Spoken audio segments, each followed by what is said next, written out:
Hello everybody, welcome back to the stream. Welcome back to Gran Turismo 3. And yeah, we're back for another stream. If I was a little late, it's because I was watching F1 and qualifying got pretty nasty because there's rain at Spa. And that one corner that keeps causing issues has caused another issue with a huge crash from Lando Norris. Like, actually huge. I thought he was hurt in that. We got lucky that there's nobody right behind him. But maybe we can save that topic for later in the stream. Everybody who just tuned in, Darkman, GamesX, King X. Good to see you all. And yeah, we're here for another week.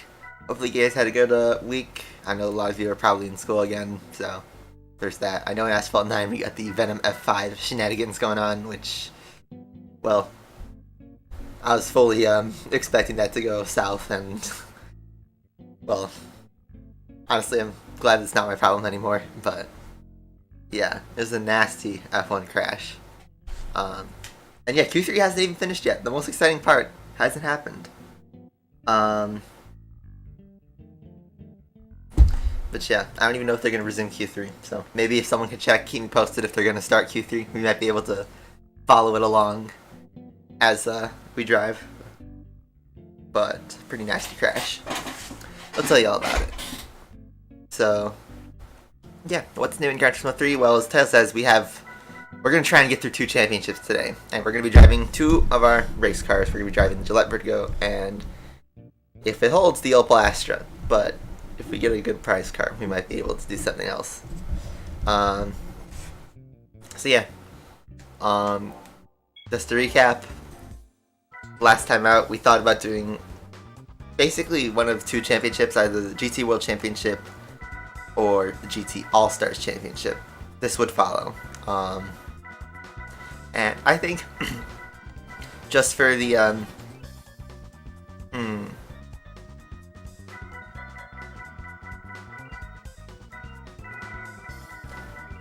like, I think it would be cooler if we did the order in GT All-Stars, All Japan GT, and then GT World Championship, because then we could use a better car than a touring car.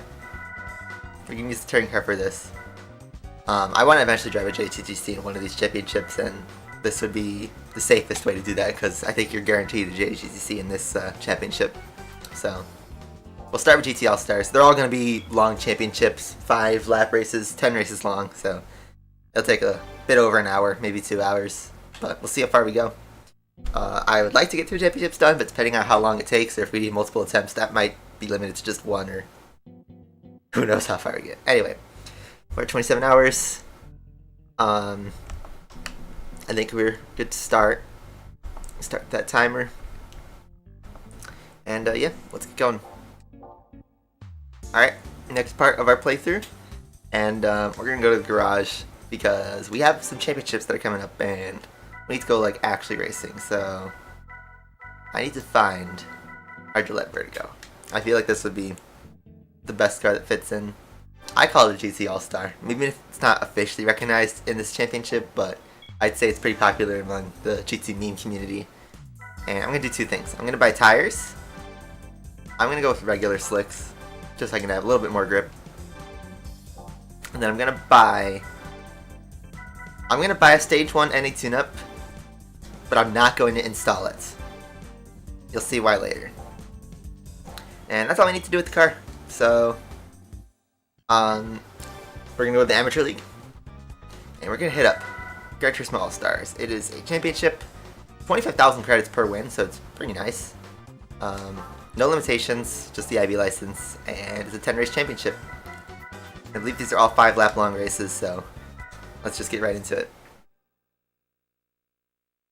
I've driven the Venom F5 in like a test drive, but I haven't even looked at the special event, because 1, I don't have the Legend Pass, and 2, I don't grind Asphalt 9 anymore. So, let's see, we got Corvette C5R, an NSX, 2 rally cars. Okay, so 2 JTGCs, 1 GT car, and 2 rally cars. So that's like a decent mix.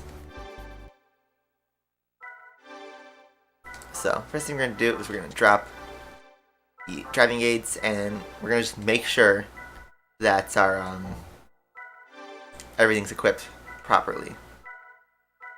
So, no NA tune-up, even though we have that available.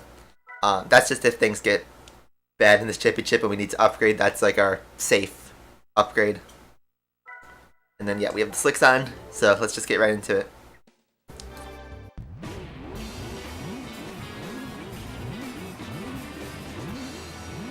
Make a GTR Nismo run.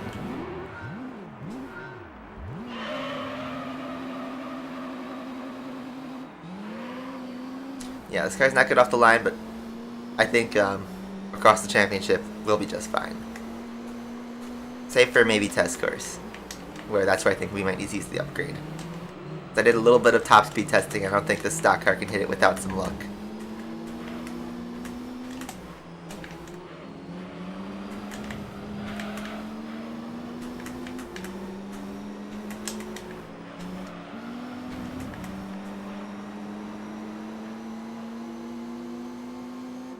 You guys had a good week? Hopefully. Someone keep me posted if they're going to restart Q3 and F1. I am curious to know if they'll do that. I feel like it would take at least an hour to repair the track, but who knows. And I don't know how the weather is out there.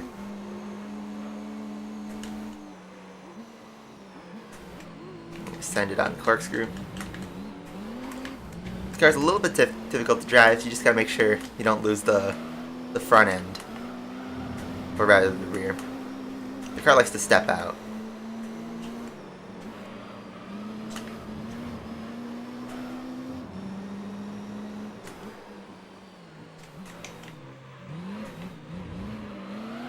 Like that. The thing is, if our car steps out, it hurts our tires. That's why I went with the slicks.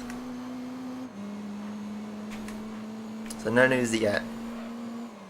Because they're doing extensive repairs. I saw they had the truck out.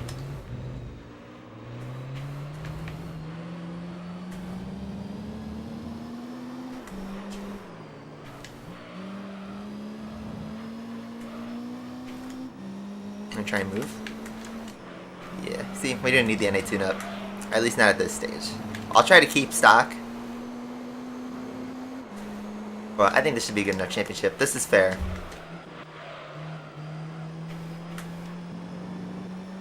And it's comparable. And I'd say it's an all-star. And I think it'll probably be the only time we'll drive this car in the game for like a series. Because as we get further into the game, you know, we'll have some cooler cars that we can like mess around with, some championships and endurance and all that.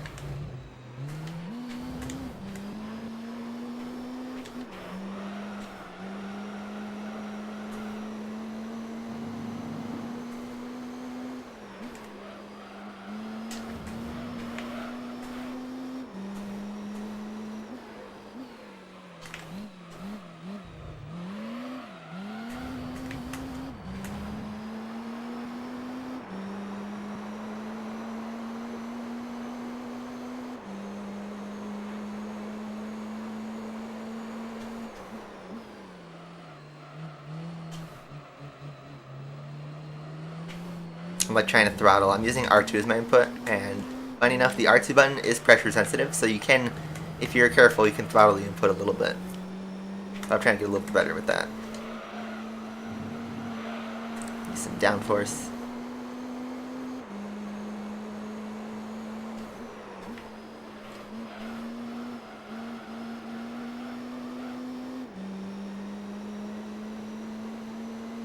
Can you guys hear the game audio fine? Just curious.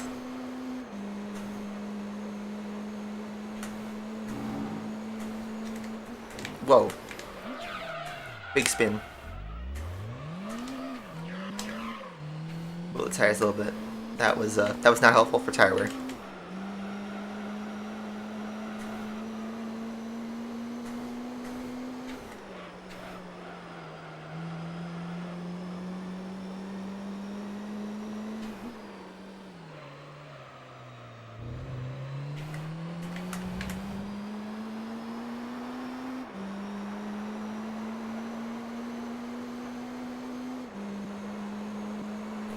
Yeah, this is actually going pretty easy so far. It's good. Nice.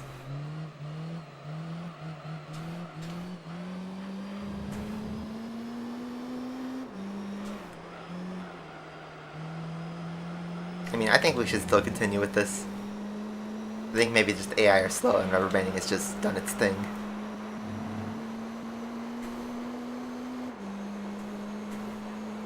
I mean, one thing I did think about was the S2000 LM race car. But I think I remember Rhino GT4 trying that and it not working well for him. So I think this is fine. Because I think the Lister Storm is one of the possible opponents, and I kind of compare this with the Lister Storm. So I think this is a fair car. Q-State restarting in 3 minutes. Whoa, okay. That's pretty short notice. Unless they announced that a while ago. But 2 minutes. Okay, right at the end of this race. So I think I'll check it out.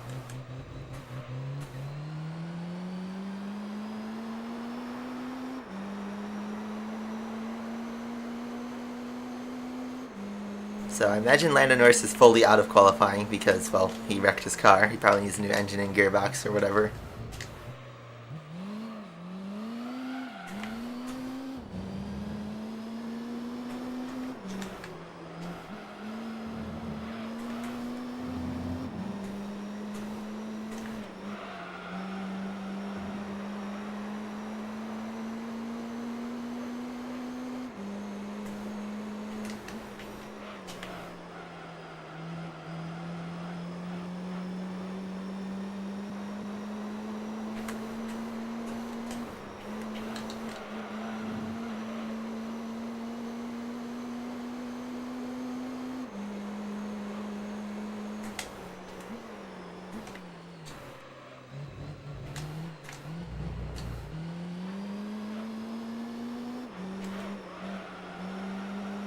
Yeah, we're pretty far ahead.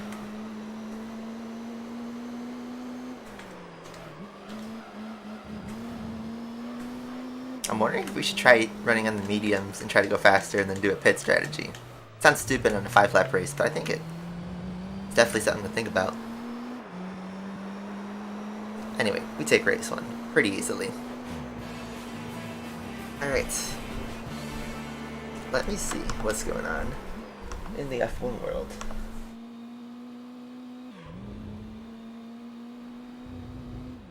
Yeah. 13 seconds back. That's a pretty convincing win. And the rally cars are nowhere. That's kind of expected, though. We could have tried a rally car, but their top speed is so bad we wouldn't have been able to get a test course. So, this should be a pretty straightforward championship. So, we'll just try to get some good thumbnail locations.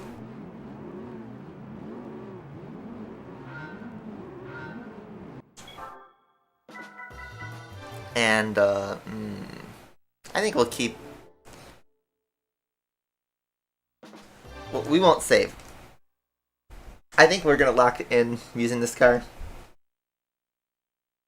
But let me see. I'm gonna tune into qualifying and see. Oh yeah, they're running. They are running. So, this is Deep Forest, looks like. So, it is raining. I will just keep this on the screen. We'll take like a mini break. Let's see if I can pause the timer.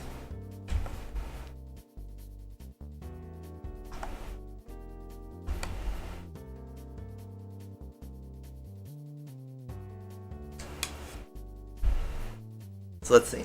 I can't have the audio on because, well, copyright and all that jazz. But I can talk with you guys while we're waiting to start. So, Norris is fully out. I can't see any what the radio is doing, but it looks like they're in a mix of intermediates and wets, so similar to Q2. Eau Rouge is repaired. Eau Rouge Radion.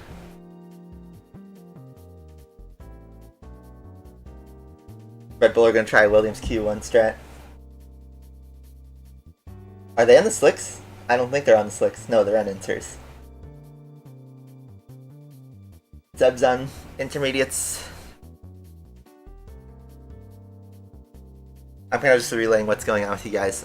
I can show you on the camera that you can see that I'm watching the F1 broadcast, but I can't like fully show it to you guys. So, sorry, but that's just how copyright law works. Looks like, yeah, full West were not the strategy, so Alpine messed up. But Alpine is not exactly in the fight for pole position, although anybody can get pole. Russell was doing great in Q1 and Q2. So who knows, he could be pretty high up. With Norris out of contention, that brings the possibility that it's probably going to be one of the Mercedes or Red Bulls, but you never know. I feel like Max is a good shot at this though. If you're a Max fan, you should be excited. As a Seb fan, I'm pretty excited too. Looks like everybody's about to start their lap. I can't really hear what's going on in the radio. But, yeah, for those who just tuned in and have no idea what's going on, I'm watching the F1 qualifying. There's like 5 minutes left, so we'll just be vibing here for the time being. So Hamilton is going down. I think 32 seconds is like a good time for first sector in the wet. So we'll see how different it gets. But Hamilton gets through Eau Rouge just fine.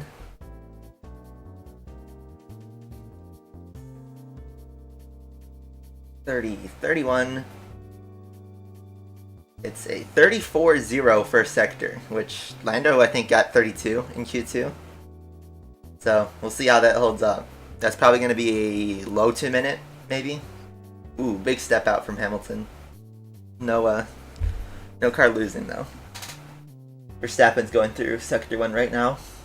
I'm just doing my mini commentary. Max, it's going to be a 30, 31, 32, 33. It doesn't show the sector time, but it has purple, so he was faster than Hamilton, so my guess is a 33 something. But, like I said, if you're a Max fan, you should be excited. Let's see though. Lap's not over yet. Anything can happen between these sectors. It could be raining, it could be drying. You don't know. That's the beauty of racing in the rain. You have no idea what's ahead, and every lap is different. Literally, like seconds apart, it's an entirely different way you approach the lap. So Hamilton's line is going to be different from Verstappen's line, for instance. Let's see. Hamilton, obviously, I see his first. He has a purple S2, but let's see what Max does about that. Hamilton's coming up to the bus stop chicane in the 150s. So I think it's going to be a 2 minute lap, but we'll see. 56. Hamilton across the final corner. 59. 2 minutes. 2:01. 2:01.5. So I said, kind of accurately, it was going to be a low 2 minutes, and that's it. 2:01.5 is the time to beat from Lewis Hamilton.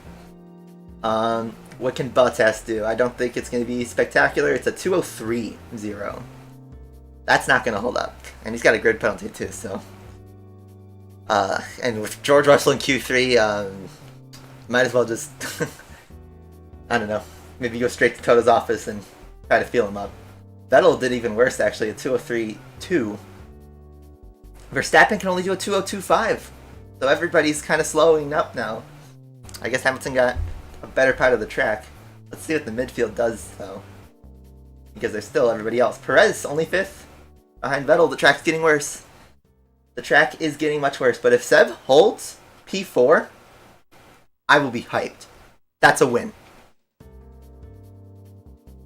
But let's see. Hamilton's going slow. He's not doing a second lap. I don't know if he's just charging the battery or if he's going to bring it in. But he's going slow. He's crawling. Maybe he's like trying not to reach the end too fast so that he can get a good line. I don't give shoutouts. Just chill out. Don't try to ask for unnecessary attention. You're part of the conversation anyway, so no. I would say read the rules, but I haven't posted them because we've gotten generally good at following them, even without them being posted. But one of the rules is don't ask for subs or shoutouts. So, sorry, not sorry.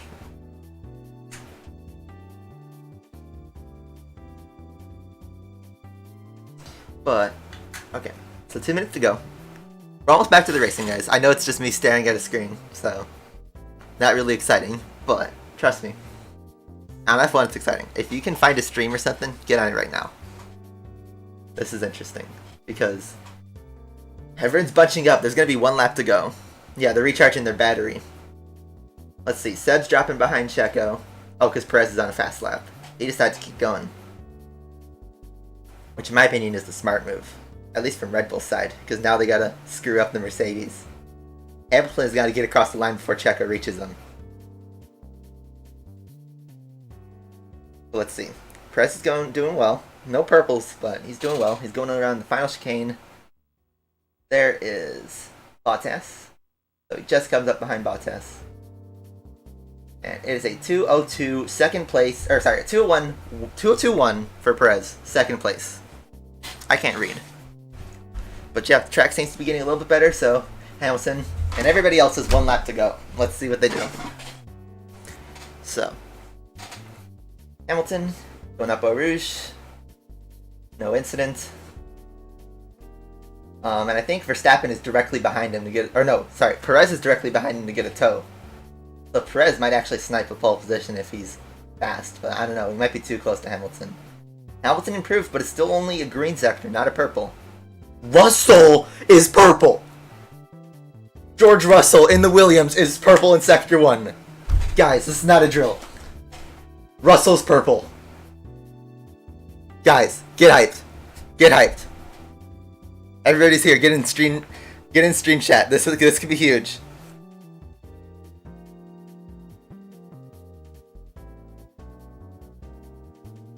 Oh my god. Russell. George Russell. Couldn't get the pole in Mercedes, but could he get it in a Williams? I am a George Russell fan all of a sudden. George Russell, it is a 1.7 seconds faster than Hamilton in Sector 2. This could be huge, guys. This could be absolutely massive. What's Hamilton in Sector 2? It's purple. This is a fight between Hamilton and Russell in a Mercedes versus a Williams. I can hear David Croft going freaking wild on the commentary. I'm playing down. George Russell is going around the bus stop chain, the final corner. 55, 56, 57, 58, 59.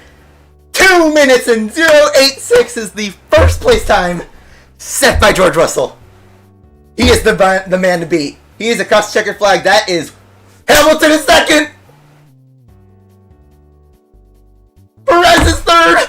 It's happening, guys. Max is the only one who could spoil the fun. Bottas is fourth. Vettel is third.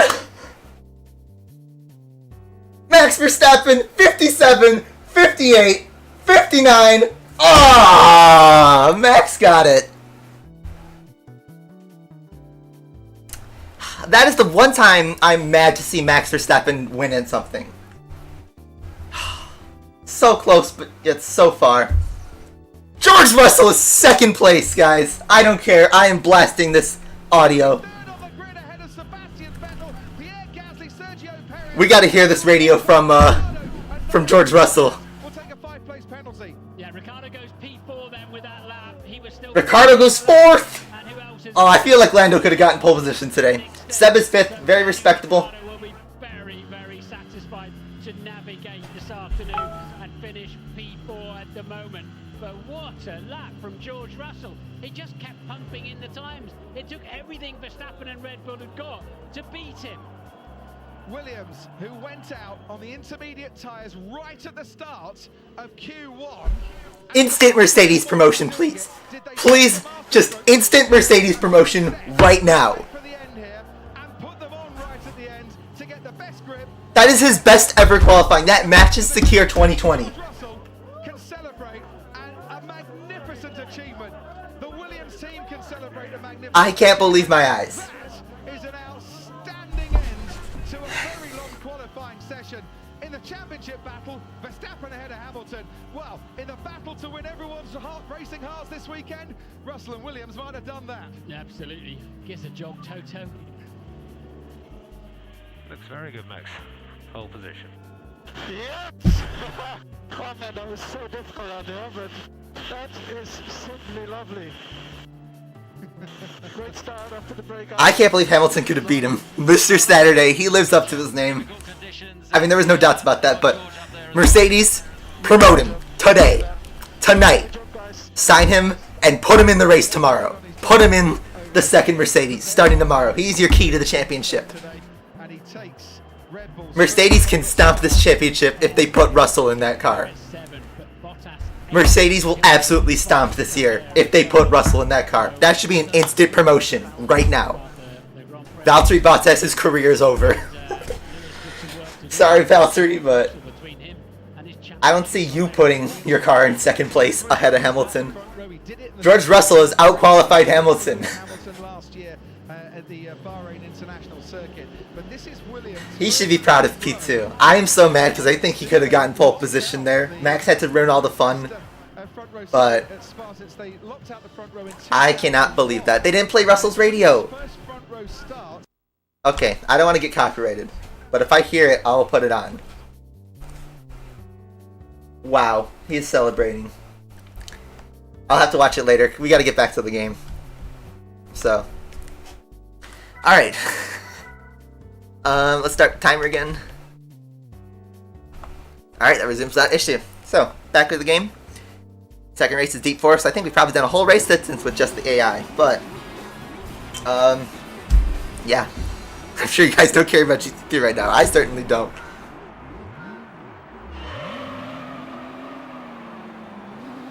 I tried to control the throttle on the launch to see, but it didn't really work. I think you just need traction control.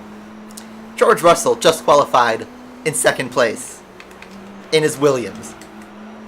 For those watching the video archive, it might just seem like a regular cut, but we just watched the last part of Q3, and George Russell just went second place. Second, only behind Max Verstappen in a Williams, in the wet. Probably his best performance in his whole career.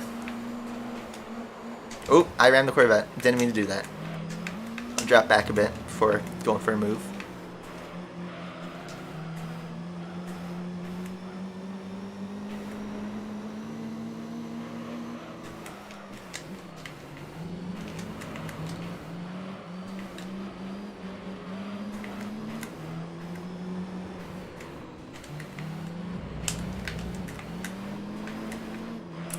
Yeah.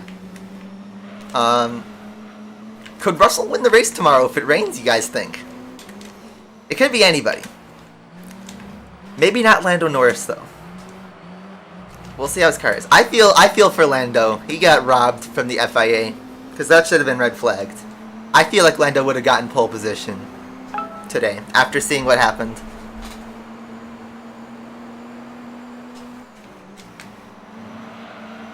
What happened with George and how Lando was in Q1 and Q2, that could have been his pole position.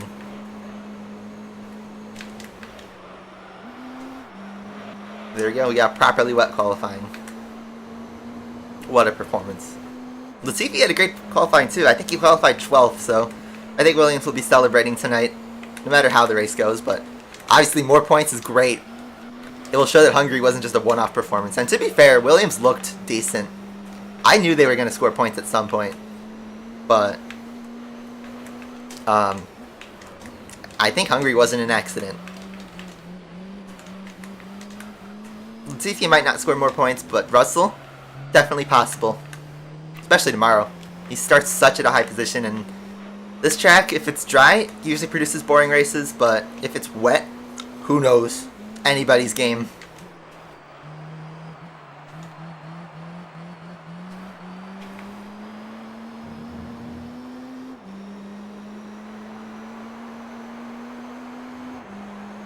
Yeah, I know everybody's hyped from Belgium qualifying. Man, by the time this video goes up, it will be weeks past. We'll already have known the race result by the time the video goes up, but we'll just cherish it for now while we're live.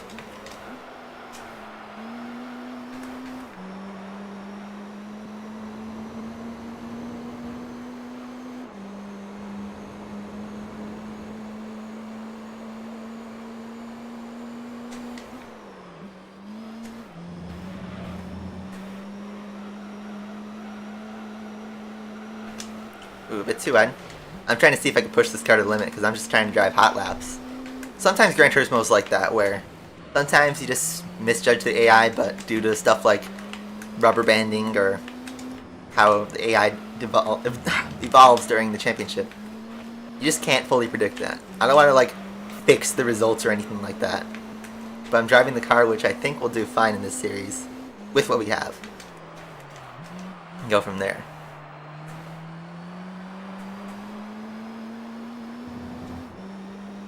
Alright. So now we have some more viewers. I imagine a lot of you guys just came from Belgium qualifying.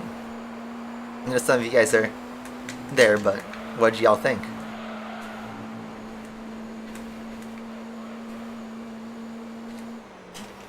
Aside from Lando's crash, I thought that was one of the most entertaining qualifying sessions this year.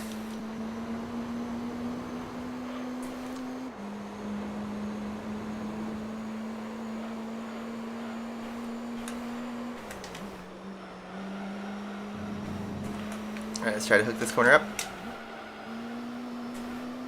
Like, you feel like you can, like, full throttle it, but it just turns in even more, this corner. This one, too, is kind of tricky. It's a nail. Because the car likes to step out.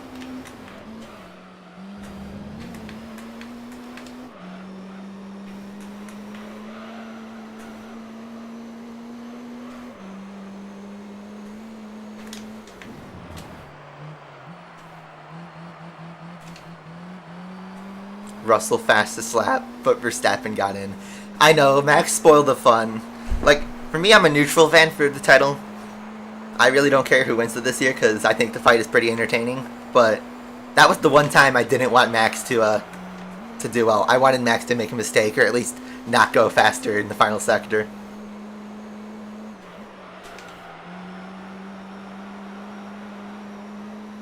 Man.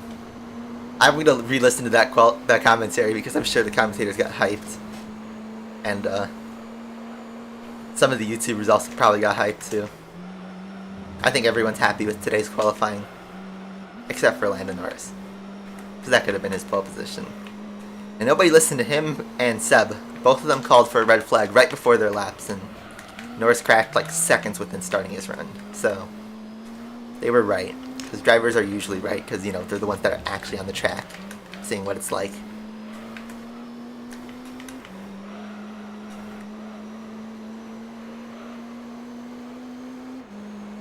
I got a little bit upset there on the dip.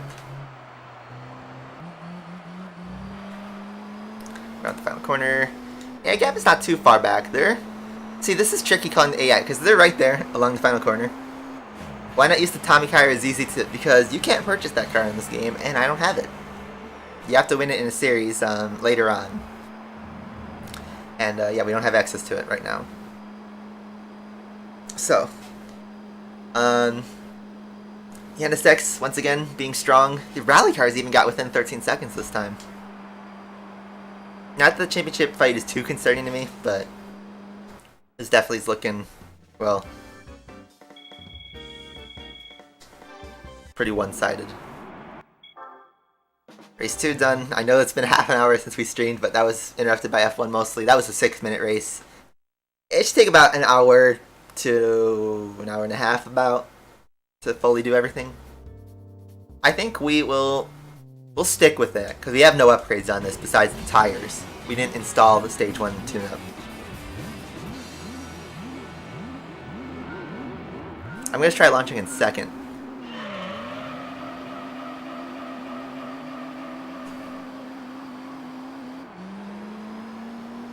I didn't get the wheel spin in second gear, but it still doesn't seem very good.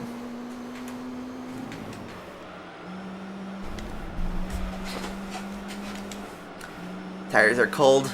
I don't know if tire heat's a huge thing, but... Oh, the radio was on. I turned off my stream. But we'll listen to it.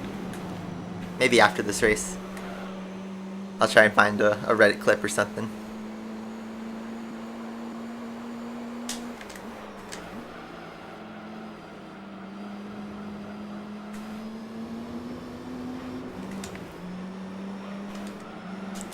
Two Daytona races, yeah, that's usually asking for trouble.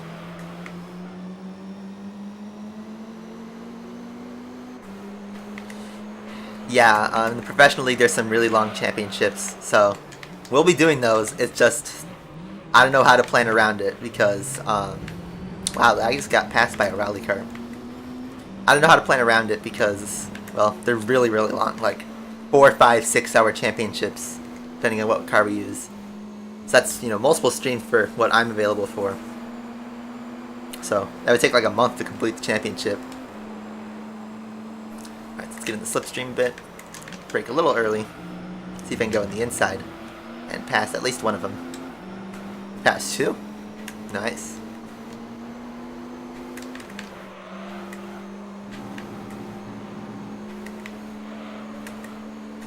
And we pass for the lead.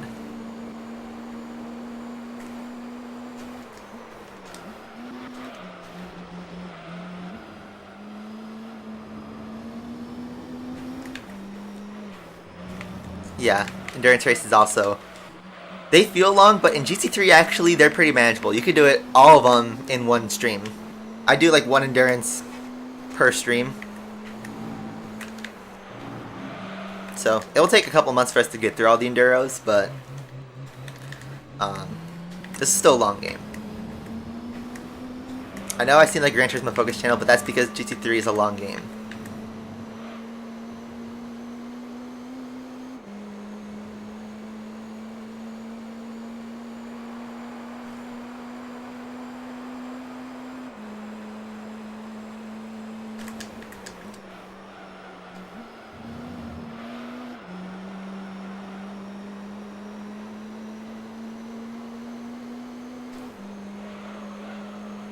Lap 3.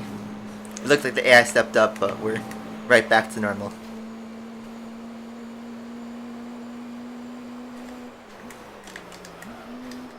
But yeah, now we are doing a challenge GT3. Our playthrough is we will maximize every license. So first I did all the no license races, got my B license, did all the B license races, got my A license, so on and so forth. So right now we're on the IB races, so I will complete all the IB races before getting my IA license. And, I don't know, I have to fit rally in somewhere. I could have done it probably after A license, but I'm thinking maybe between IB and IA. Because IA is where the game really steps up. And then with the IA series, I don't know if we should do endurances first, or in between, or after we do the race series. Because there's a lot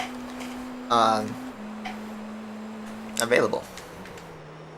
The good news with endurance races is, well, there's multiple criteria to choose from, and across the board you'll get great prize cars. So we can use them in the IA series, or we could do the IA series with what we have and then use those prize cars in the endurance races. You don't know. But in terms of like places to use all our cars, we don't have that much space left. Yeah, Russell in P2. There's no excuse now, Toto Wolff. That pen, like, okay, if Mercedes doesn't sign Russell, I think we all have permission to torch their headquarters. Okay, watch them sign Russell and then Williams becomes a top tier team. Is this the beginning of a Williams revolution? Are they about to turn into 1997 Williams? 1996 Williams? 1992 Williams? Is Latifi going to be the champion next year? Hey, you know what's similar to 2022? 1992. Just saying.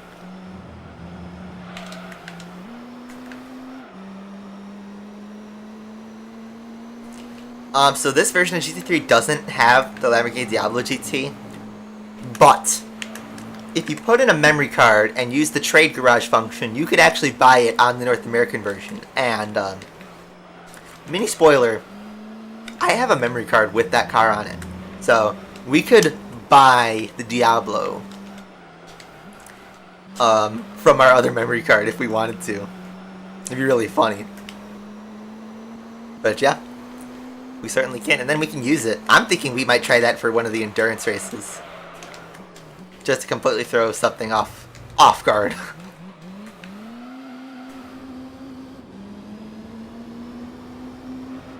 So yeah, the Diablo's in the game's code. You can't buy it or win it normally, but if you trade with a memory card, you certainly can buy it.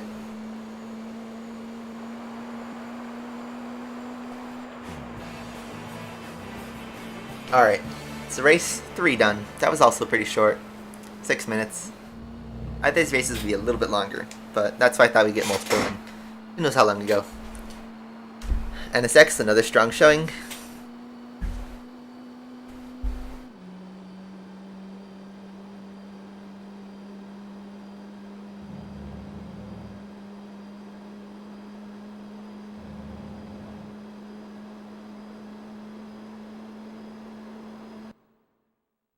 Just sending a text.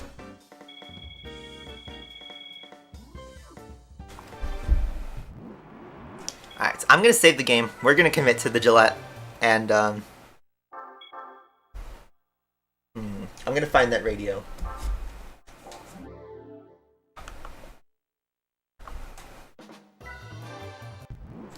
We'll just watch the replay while I find the clip.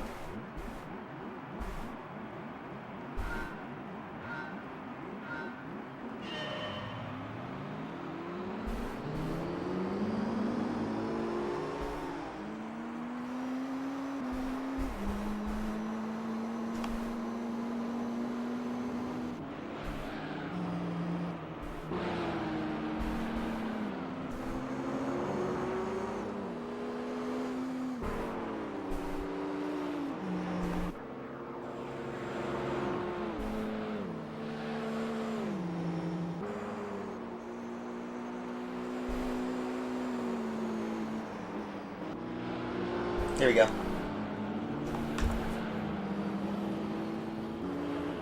I want to hear this too. So stomping lap. Qualified Mr. Hamilton. George Russell. V2. Yes! Woo! Yes, guys! Oh my god! That was amazing, guys. Amazing. Well done, everybody. Well done. Just fantastic, George. Well, awesome. The whole team did a fantastic job, and you were outstanding. Thanks so much. So much deserved, man. Congratulations, everyone. That's a stomping lap.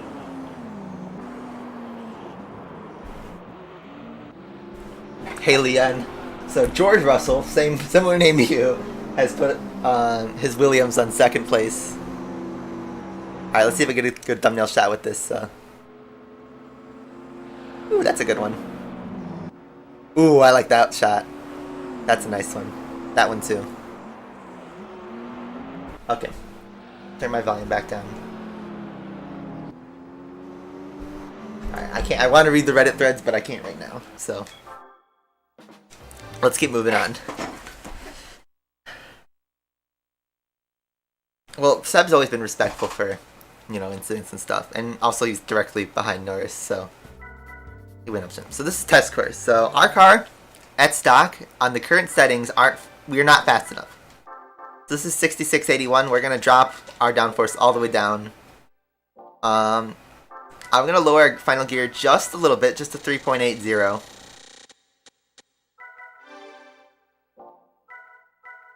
And then we're gonna change parts. We're gonna put on the NA tune-up, just to give us horsepower boost, and you'll see why in a second. This is why I also saved beforehand. I'm gonna see if I can brake during the start to cool my tires.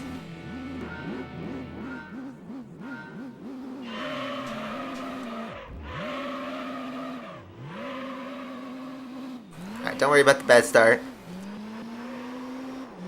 Because now we have some more horsepower.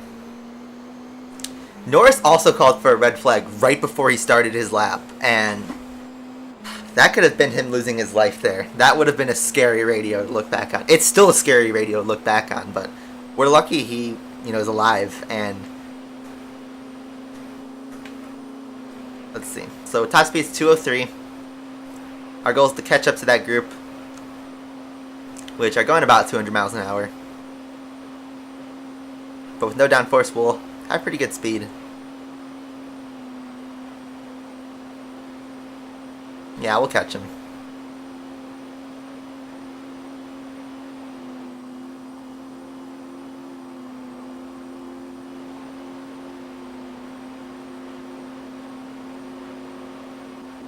So this is what I meant by we need the upgrade. Just for this race only, probably.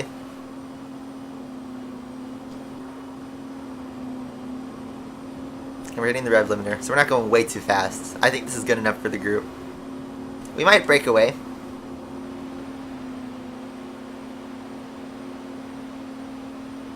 Yeah, I heard his arm. I saw there was a Reddit thread that said his arm was getting an X-ray. He might, if he broke his arm, then he's out for a few races. Certainly the triple header.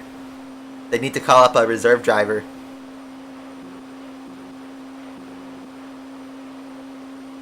Alright, so our top speed's a little bit, just a hint too fast. But, I mean, with test course, well, if you don't have the top speed, you're losing anyway. You'd have to do a bunch of throttle shenanigans. And you know what? This Corvette's keeping up. Ooh, is there a fight against the Corvette, you think? Let's let him through. We've broken him away from the NSX and the Skyline. Do you think Bottas will be replaced next Grand Prix? I think that's a bold move if they do it like that. I don't think it's impossible though. So Corvette has declared a fight.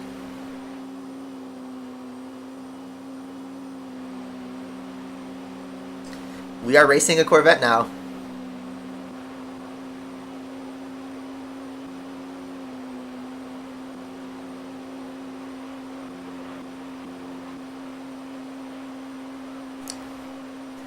I don't know who's McLaren's reserve. I forget if it's through Mercedes. If McLaren has Mercedes reserve drivers, then Hülkenberg actually could return. I think the order is Pato Award, because he's a McLaren Junior. I don't know if he'd go up from IndyCar though. That's a tall order. There's Stoffel Van Dorn. There's Nico Hülkenberg. Who else is a Mercedes reserve? What if Russell got the McLaren seat for that one race? That would be absolutely wild. But it's not impossible. I don't know what McLaren's contract with Mercedes is, but I don't know if they have their own reserve driver. Someone needs to tell me if someone needs to tell me what McLaren's policy is on reserve drivers is. If they have their own, then well, it's going to be one of McLaren's reserves. But if it's Mercedes, then that blows the door wide open on who it could be. Paul di Resta. I don't think Paul di Resta would return though. He would not do well. I mean, no offense, PDR, if you're happening to be watching this, but well, he hasn't driven an F1 car in many, many years, and he did a one-off for Williams like 4 years ago, and he did okay, but he didn't really he didn't go fast. He did one race. Hülkenberg, Aston Martin has like a direct link to Mercedes. Aston Martin and Mercedes share reserve drivers. It's like a pool of talent, right? Nick De Vries is also on there. Is he from McLaren? Oh wait, he's from Mercedes, yeah. So it's Stoffel Van Dorn, Nick De Vries, Paul di Resta, and then Hülkenberg is more directed to Aston Martin, but I think he has something where he can go to Mercedes if they want. Now, is Russell out for the race tomorrow? Because then they need to get a driver tonight. But then I don't know, they might retire his entry. Who knows? For all we know, Norris could be fine. He just had a sore arm, and he'll be in the race tomorrow, and at Monza, and at Zandvoort. And this will just be a fever dream. So, interestingly, in the race, by the way, that we're doing, the Corvette's dropped back and is behind the NSX again. So he was fighting for the lead with us. And I guess his slipstream is so strong that when he got out of our slipstream, he dropped all the way back to the rest of the group. I'm texting and driving. Don't do what I'm doing.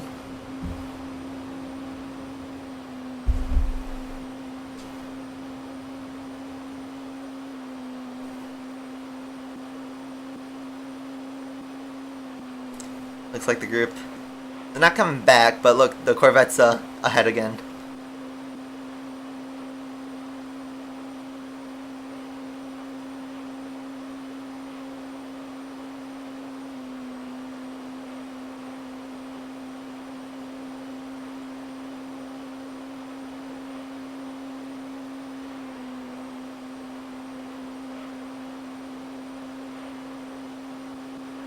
I don't think Di Resta ever drove for McLaren. He did Force India, and then he did a short, well, he did a one-off race at Williams in 2017, replacing Felipe Massa for one race. I think it was Hungary that year.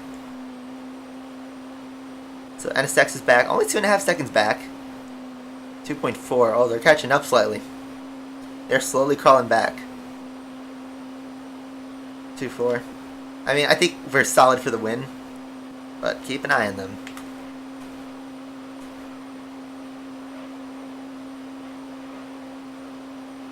Yeah, Le Mans happened, and I saw Kubica, his car and team, experienced a 2016 Toyota moment, where their car failed on the last lap. That's a heartbreak, but that's motorsport and that's endurance.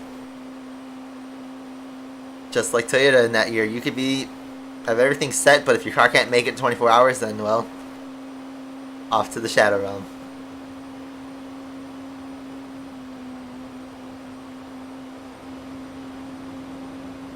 Delatraz.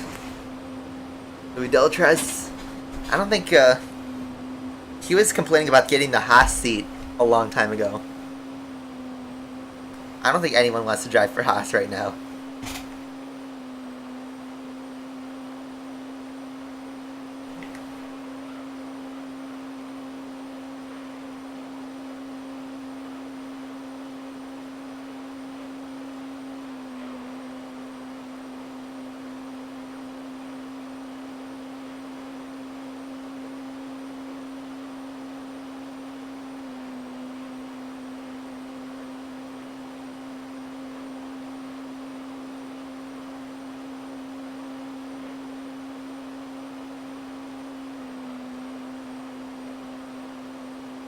Alright, one lap. That was our PB. No slipstream. Still 2.5, the gap to everybody else. NSX is in control of the lead. 2.4. Looks like they're giving a slipstream and they're slightly faster.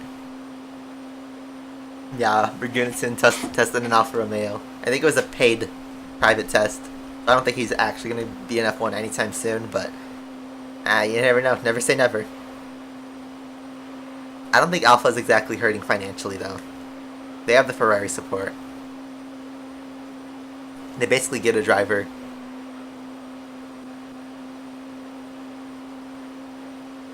And the results, well, they've been kind of crap this year. They're better than Haas.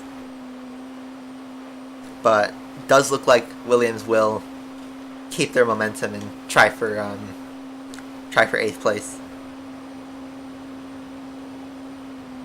They got a pretty good foundation built up. If Russell could hold that P2, that would be absolutely crazy. So,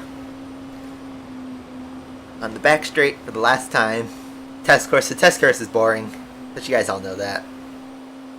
I've had my two fingers like alternating to press R2. In GT4 you can have multiple acceleration inputs. In GT3 you can only have a single one. So I normally like put a rubber band in the right stick and just call it a day. I should have done that for this race, but oh well.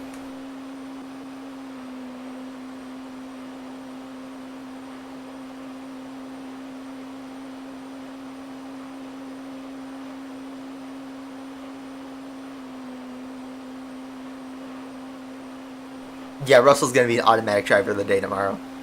You know it. He doesn't even have to finish the race to do it. Unless, like, one of the midfield drivers wins. Anyway. Final straight. Let Vertigo with the win on test course. That was boring. My fingers kind of hurt. But Corvette couldn't hold off. Look, he just missed out on P2. And yeah, the rally cars even were 11 seconds back. Not that far off.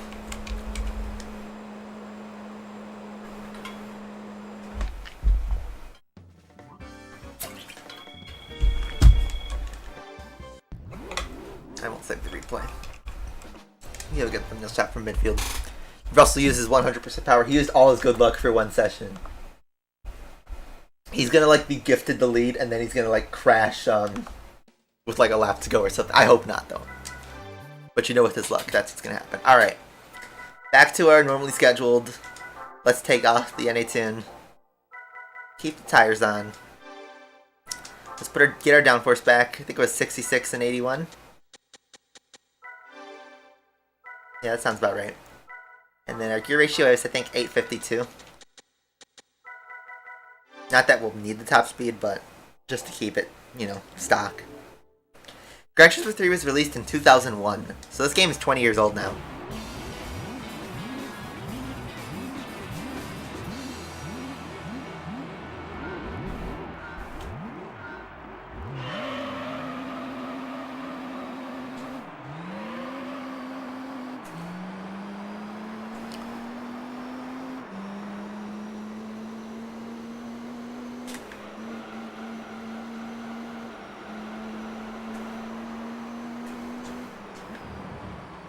This is only race 5. We've been going for almost an hour now, and we're only at the halfway point of the championship bout.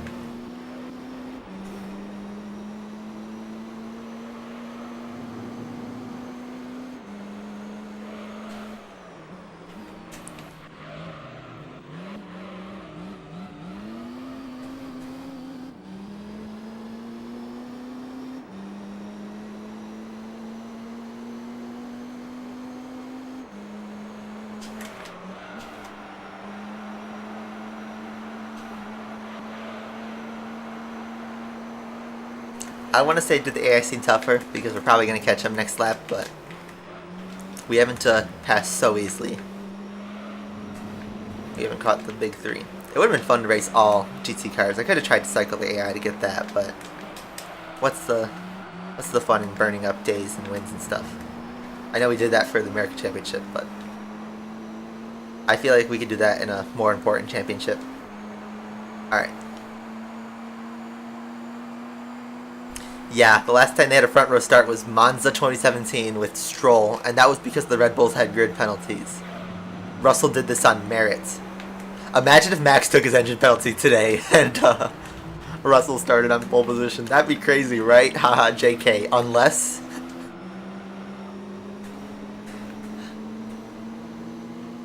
if it rains tomorrow, anybody can win. Verstappen has a great chance of winning, obviously, because he's on pole position, but I think anybody could win. We saw in Hungary, just a wet start can completely scramble it up, even if the rest of the race is dry. Obviously, I hope nobody crashes and gets hurt. I don't want another Lando Norris. I don't want what's happened in W Series or in the 24 Hours of Spa this year. Because we've had 2 nasty crashes that could have been really, really bad. Already in just this year alone. And then of course we have 2019 F2 that we all know about. And Lando's crash was in the same spot as all those 3 other accidents, so well, you have to be lucky that there was nobody right behind him going full speed.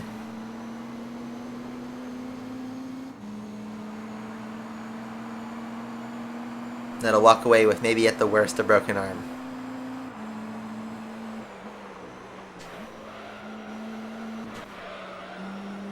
But yeah, I think that's the biggest thing, is we hope for safety tomorrow. And the race director, Michael Massey, should have been fired after Turkey last year with his incident with the tractor, but...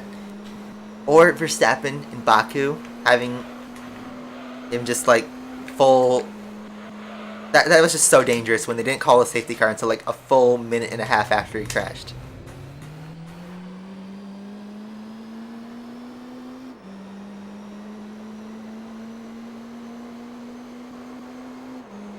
I don't know. I don't think they should call Radion. They should not name a corner after where a driver dies. Nobody ever does that. You don't hear the Senna corner where Tamburello is, or the Earnhardt corner, in the turn 4 at Daytona. You just don't. That's disrespectful for the driver. You name a corner on a track they liked. So maybe at Paul Ricard there could be an Antoine Hubert corner, but not at Spa. And definitely not at Radion.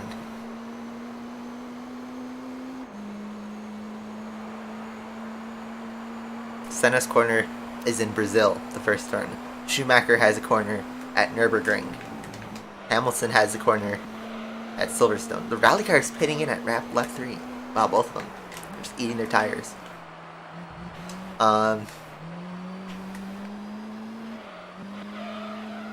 And yeah, I'm sure all the legends will eventually get corners named after them. I think Jim Clark has a corner named after him somewhere. Maybe Silverstone or something. Or Brands Hatch or whatever. Yeah, Senna's at Sao Paulo. Not at Imola.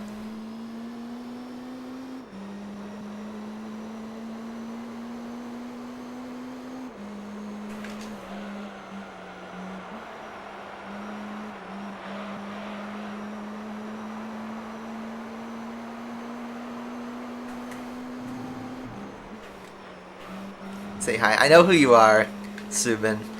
I just don't want to give in to the shout out crowd. But welcome back. Hope you've been well. Yeah, I think there's a Sabine Schmitz curve at Nordschleife that they just put in this year.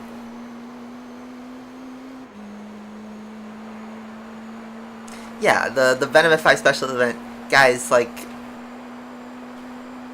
I realized something a while ago, but like once you step away and just take a look from the outside, and you realize like, wow, why did I commit to something? I'm not saying my time at Asphalt 9 was a mistake, but you know, I shouldn't have pondered about it for so long. I feel like I left the game at the right time, but just like many people I saw who left Asphalt 8 before I did and left Asphalt 9 before I did, like, once you step away, you can see why. You can see why people want to leave. So I noticed that the events get more pay to win. They're relying more on trying to gimmick and jib people out of buying the Legend Pass and packs and loot boxes. Kind of like every game does. They're not an outlier. And it's a shame because the player base gets mad, but they still play it. They still want to have fun, but you know, realistically, even Asphalt 8 Plus like looks like good on paper, but there's cards in there. Yes, the upgrades are cheaper, but at the end of the day, you're paying like, isn't it like $10 or $15 a month for Apple Arcade? I know it's money going to Apple. I think GL gets a commission out of it. You're paying to have no ads pretty much, which is like the regular version of Asphalt 8 anyway. So, I don't know. That's just my hot take. Asphalt 9, yeah, we knew it was coming on the Xbox, but there's a trailer now, I guess. I haven't watched it because, well, it's going to be the same. I feel like Asphalt 9 would not do well on Xbox because we have Forza.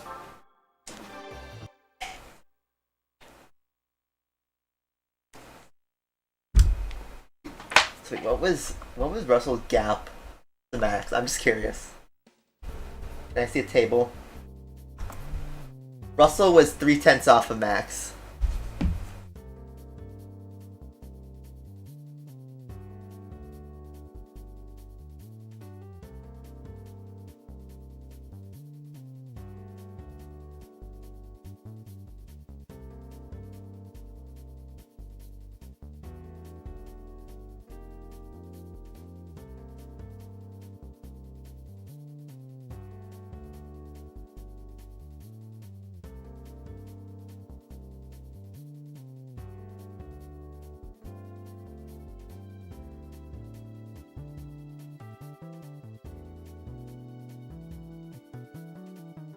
Alright, Rome Circuit's next.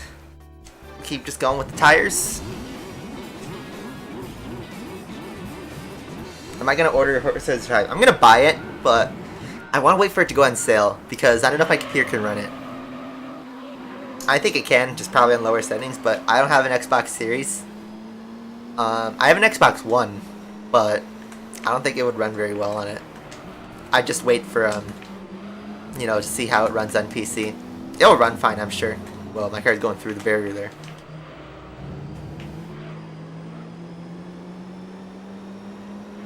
But, yeah, I will buy Forza Horizon 5 at some point. Just probably not at launch. It'll be good. Like, I don't need to see a review to wait to see if it's good, but personally, I don't want to buy a $100 Ultimate Edition game. I'd just rather just get it on a discount, maybe on like Black Friday or a Christmas sale or something, and just play it on PC. I gotta show you guys something I got, something I added to my game collection. I didn't show it on Discord, but I'll tell you guys about it on why you shouldn't buy games at launch, unless it's a very, very specific thing. But in general, you shouldn't buy games at launch. Whoa. Okay. Forza 5 on Steam. Yeah, it's on my Steam wishlist. So we get a big step out, almost a Spinala. go. Downforce. Oh yeah, no well tap.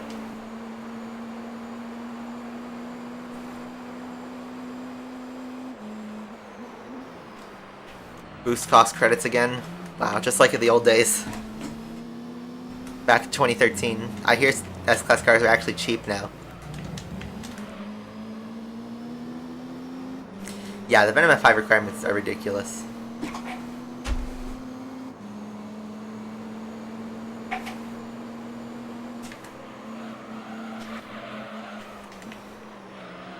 Oh, I'm just going to respond to this text I just got, sorry.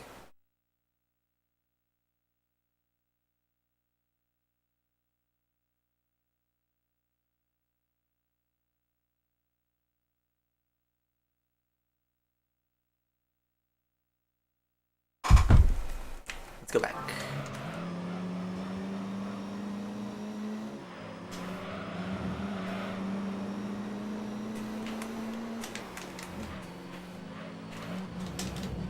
See, if you're going to send a text message while you're in a car, you should stop.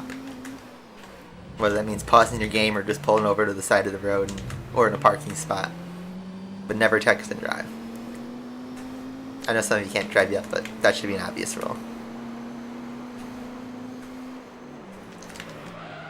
Vertigo's a little tricky, but it's basically a combination of, well, trying to not step on the throttle at certain points and then try to turn the car sort of lightly and kind of ease the car into corners.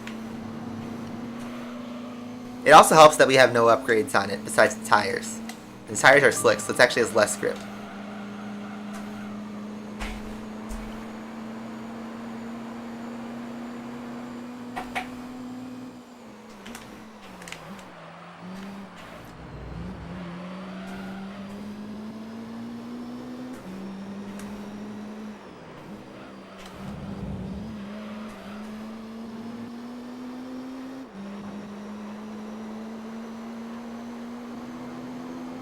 Yeah, pretty tight now. Yeah, we had made the right call to use the Gillette. Some of these races are trickier than others, but... So see, like on the curb, the car slips out, so you kind of have to like release the steering and kind of judge it in sort of a split second. Samsung or Apple? See, if I see my car start to drop, I drop the throttle, sort of counter steer it, but not quite, and then drop the gear.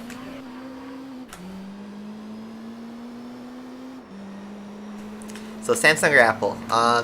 Neither. I think both are...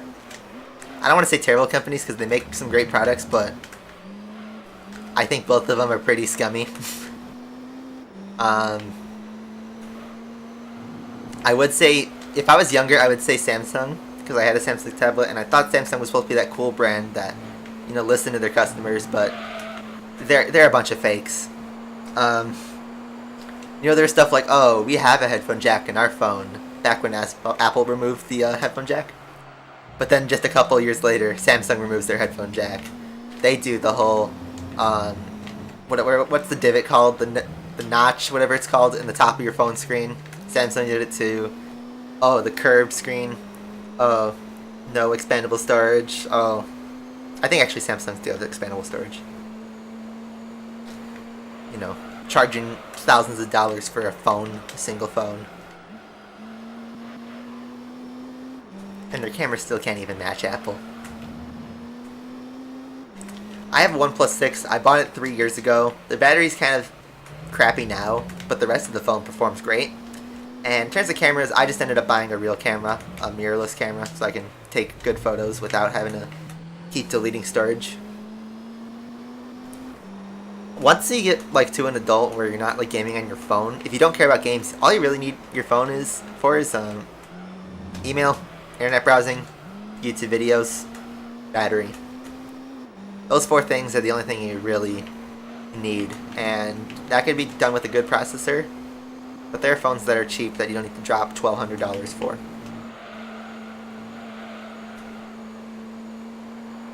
Yeah, W Series had an absolutely massive crash. That was really scary, and I think that's also because of a wet track.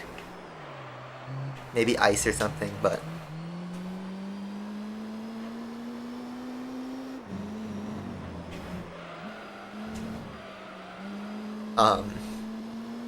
Yeah, that was a scary crash. Norris would get a penalty if he has to change his gearbox and engine, which I think is actually likely because if you watch the crash again, he absolutely demolished the backside of his car.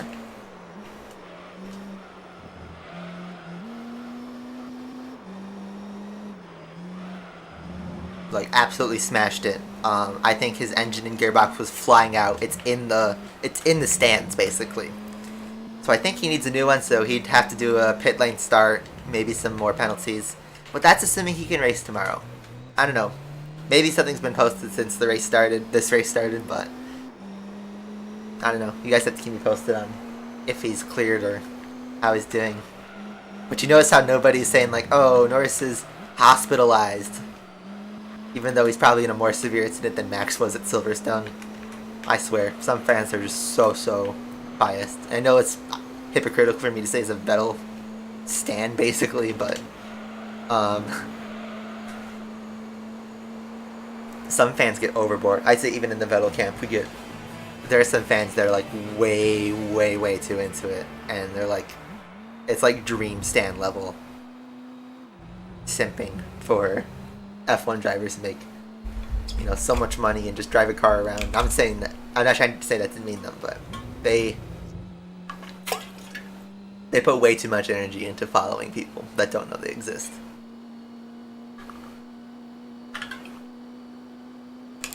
Four races to go, and we actually haven't guaranteed the championship yet. But that's another 25k in the bag. We are racking up money, by the way. We are going to be rich after this.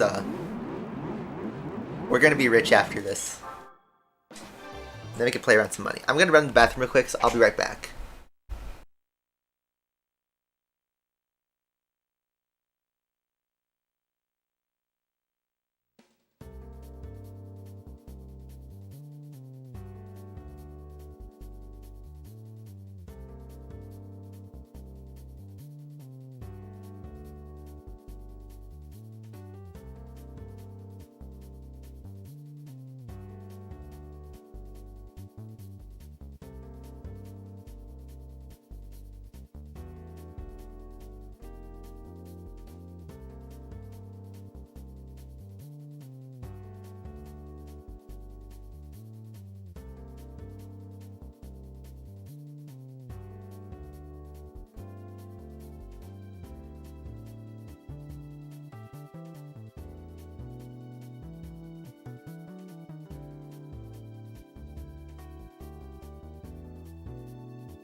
Alright, we're back.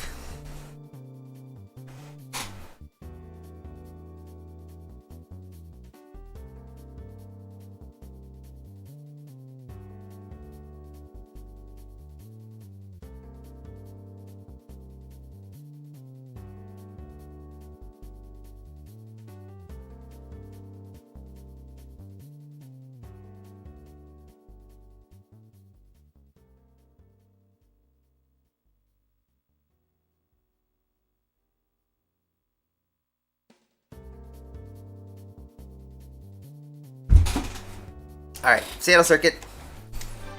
Y'all into the drill. Let's go. It is the S20 Ultra. It's a really good phone. Is it a good phone because you have it? I'm sure it's good, but is it like $1,000 good?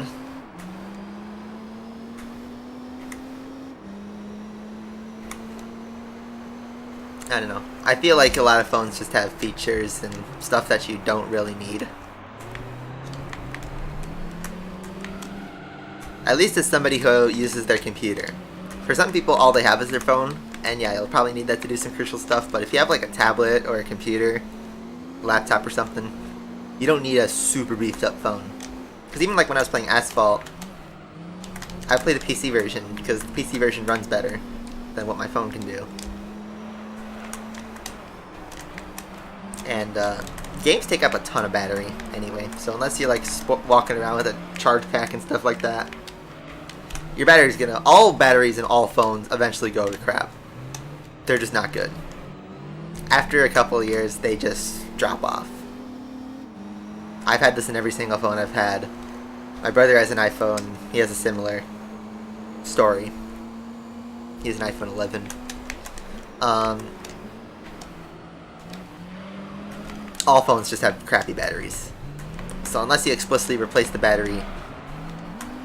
But I've had bad luck with getting battery replacements. And my laptop battery, my replacement battery only lasted like 9 months, and then it got like absolutely terrible life, like less than an hour, and now it just drains if I don't have it plugged in. It drains in seconds. I was gonna hit the inside wall, but guess not.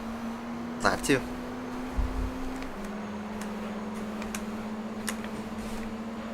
Yeah, the screen is a higher refresh rate, but it will use more battery. It's all about trade-offs. You know, when I used to have a slide phone, that's what I call it. You know, it had like the keyboard when you slid it out. That battery would last 5 days. And I know all you'd pretty much do is call and text on it. There was an internet browser, but it was extremely slow. But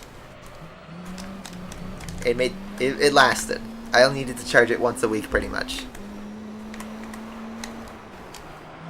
And I used to go to like school and go to like events and stuff with it having, you know, 0 bars. It was a 3-bar system. It had 0 bars and it would make it to the end.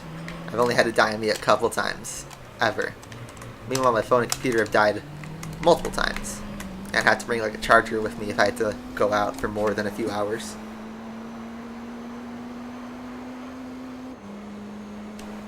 Alright. So this race seems a little bit tougher. AI looks like they stepped up a little bit. But let's challenge yourself to try and win with the stock Gillette. I won't try to run away by putting in the tune-up.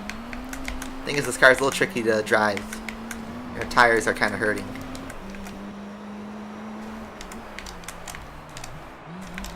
iPhone 7 came out years ago, though.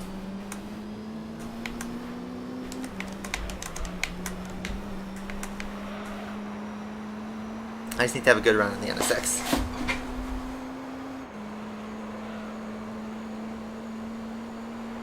Charging lasts for days. See, I don't know. That sounds kind of simpy. My roommate had a Samsung S9 and his battery was absolutely terrible. His would only last a half an hour. And he had his only for like a year and a half. He upgraded to an S20. He says so far it's nice, but he only got it a month ago. I don't know. I feel like any like people who simp for phones, like, they're way too into it. They've never seen a good PC.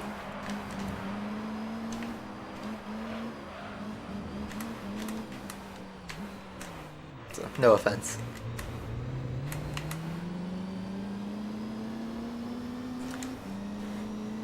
But have you seen what they do for like right to repair and stuff? Like, you like the product, a single product, but their pricing, their customer service, and their quality over time, and what they do in their marketing versus what they actually put out, makes me not, you know, trust the company that much. I'm playing on a Samsung TV, ironically. The TVs, I think, the cheap TVs are nice. The smart TVs, I think, are scammy. They have ads on a Samsung TV that you could pay thousands of dollars for. That's kind of ridiculous. Has to go for a move. Nokia 3310. It is a brick. Isn't it like a modern version or something? Or no, it's a modern Nokia, you know, Razr, whatever. Or no, not Razr. There was like a modern version of the Nokia, you know, old style phone that has like a LCD screen and stuff like that. That was just released like last year, I think. Did Vettel get a grid penalty? Oh my god, that would be such a stupid penalty. But that would be a Sebastian Vettel thing, is to get a penalty for dangerously stopping. The thing is, the session was red flagged. The session was already red flagged, so he was going up to the accident scene, so he's actually doing probably one of the safest moves. Because nobody's going full speed on a red flag. That is absolutely not a penalty. If that is, like, The FIA just hates him. He must have made a deal with the devil or something.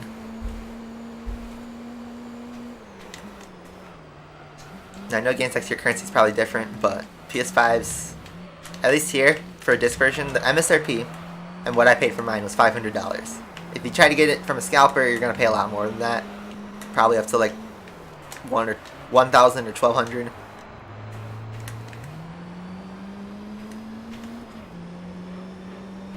But yeah, because nobody started their lap yet. Everybody was just starting to leave the garage and stuff at that point.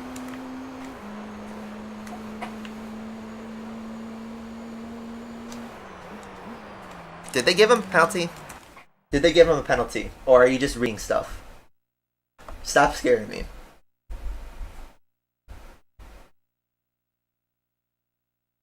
I don't see anything that indicates that he's getting a penalty. No. There's nothing. Okay, that's misinformation. Someone's trolling you, man.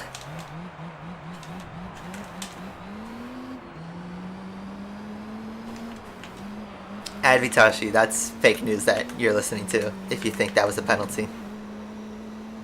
Where'd you get it from? If you say Facebook or Discord, then, well, do your own analysis. Don't take things that literally.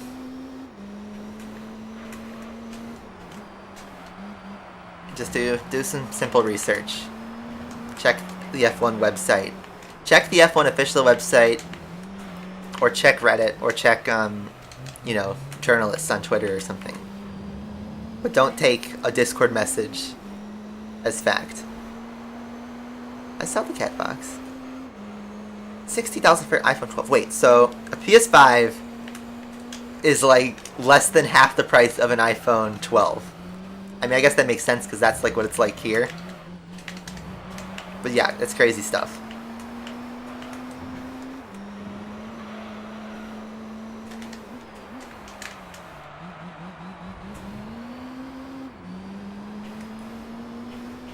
The folding smartphones, yeah. You mod it, the camera's not usable. That's what I mean with like right to repair stuff. I'm just gonna quickly check Twitter. Just double check. There shouldn't be one though.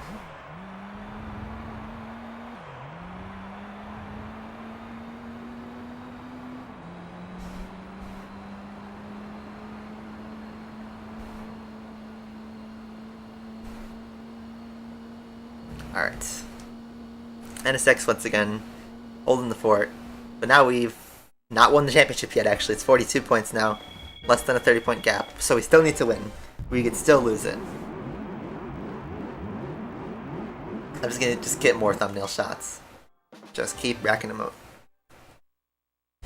You guys have different currencies, so 25k or 880k currencies are different in other countries.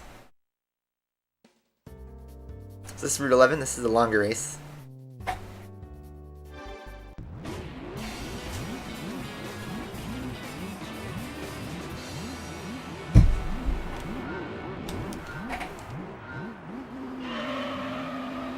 Which phone would I get? Do you mean 5G or just like regular phone? Any phone?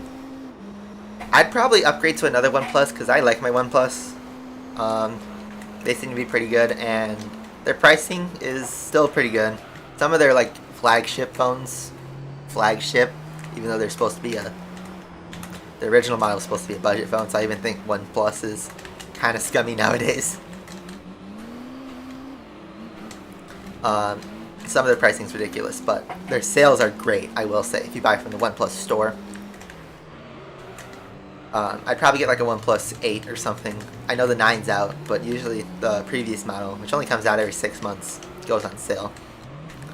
When I got my OnePlus 6, the 6T had just came out, so I got the OnePlus 6 on a Black Friday deal. Which LG? I don't know. My dad is like a G7. And he generally likes it, but I think that came out years ago. Whoa, these rally car going in deep. You gotta just clear them and just move along. Control the slide.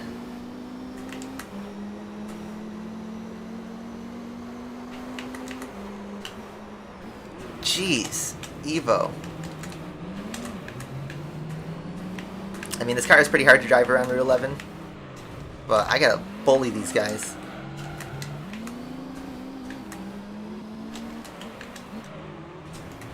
Oh my god.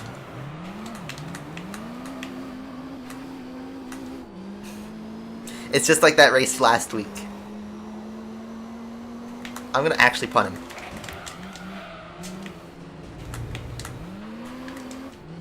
Get out of here. Alright, now we gotta catch the other guys, which that's totally ruined my race.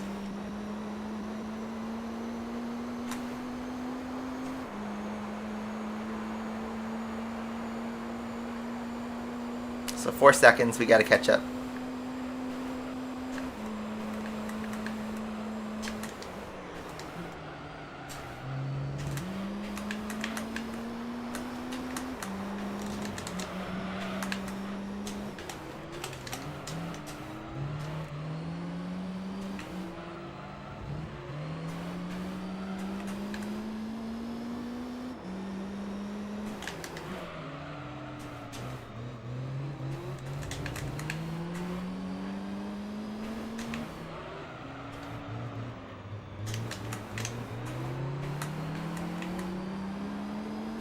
Alright. Caught up to the big three.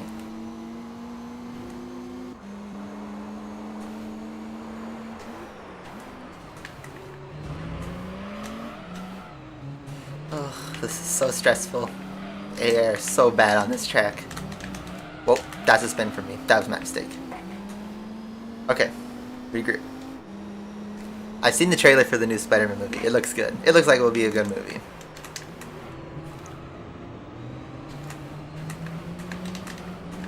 Oh my god, he's blocking me and it kills my tires. Every time I try to get a good run on him, something happens. I'm trying to stay in third gear. This car is so awkward to handle. Okay, we dropped to 3 seconds at least.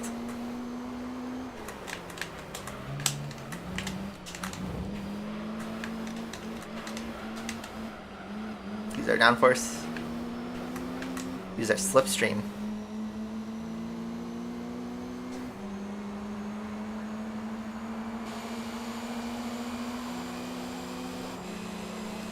Dude, I'm trying to race. I see your chat. You have the ones currency. I'm just annoyed by the AI. So sorry if I seem annoyed. It's because I am from the AI.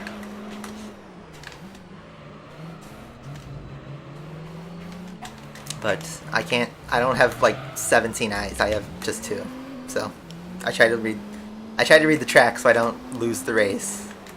And then if I try to read chat, I'm not looking at the road, and I crash so many times if I try to do both. You guys know that if you watch me play Asphalt. I'd always shut up and focus if I was on a good lap. So Justin, you're officially out of Asphalt 9. Congratulations. Welcome to the Big Boys Club.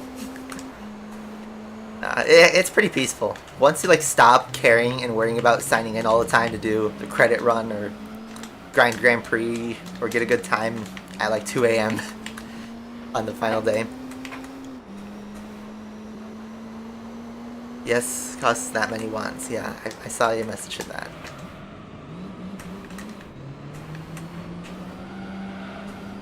But like I said, currencies are different, so I have no idea how that converts to US dollars. But I've seen, I think there's one Samsung phone, I don't know if they still make it, but it's like the Note. The Note is somewhere around like $1,500, $1,500 US dollars. So I don't know what the conversion of that is.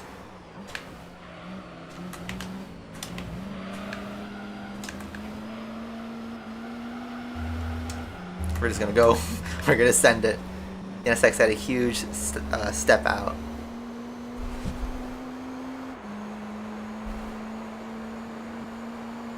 April Fool's 2021. Oh, I made it. Of course I remember it. Guys, I'm a robot. I have people make the videos for me. No, I remember making that. Of course I do. Oh god. 2 cars don't fit into one spot.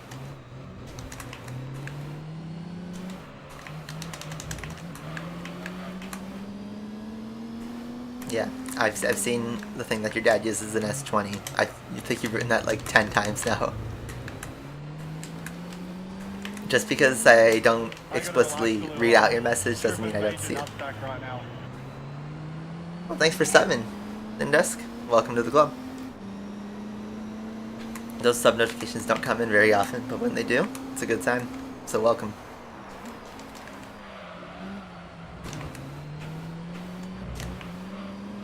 Alright.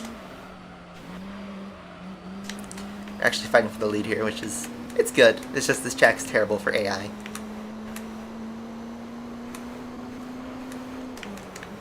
He's gonna come on the inside, send it way too deep, almost spin it. I'm gonna help him out by stopping him a little bit. That's rubber banding for you. Spinala TM. Welcome.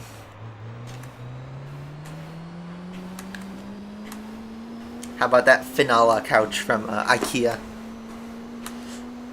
That's a real couch name, by the way. A Finala. It's even spelled the same way. Come on. Okay. Step out. Alright, tires looking good for the last lap, so should be okay on that front. 16 gigs of RAM. Yeah, that's a lot for a phone. That's like what my computer has. So rally car is pitting again because four-wheel drive is painful.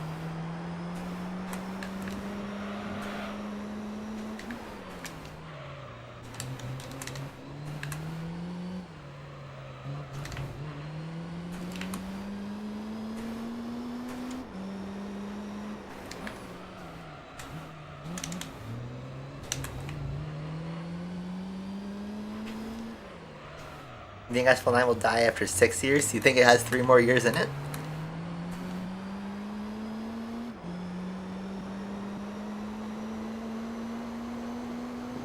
Yeah, it makes sense. If something's worth 1 million won, there's never really regular items priced at $1 million US, so you can just Google the exchange rate to US dollars if you want to see the conversion.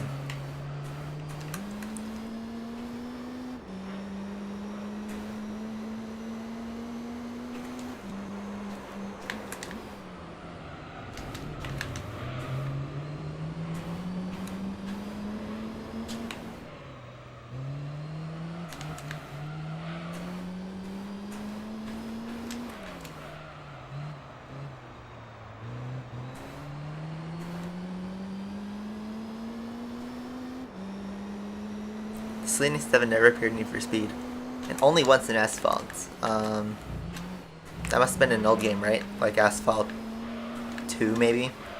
I think. I thought it was on one of the DS games. I don't know.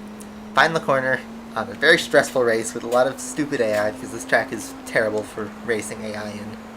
Imagine this track in GT Sport. I love driving it, but I hate racing AI on it. Alright, almost 10 minutes for that race, by the way.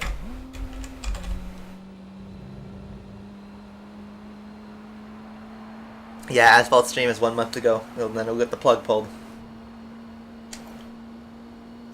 So that's 80 points, that's 1 more until we can... Well, we guaranteed the championship, so we can leave now if we really wanted to, but... I'm going to obviously race out the rest of the series and see what we get. I know the prize cars in this series, and there's a couple I prefer. I'm not sure if I should cycle them. I've gone all the way this far without cycling prize cars.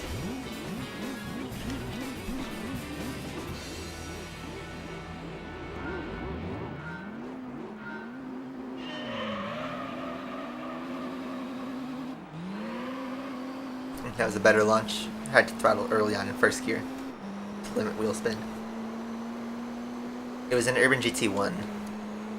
Yeah, I thought it was on one of the DS games.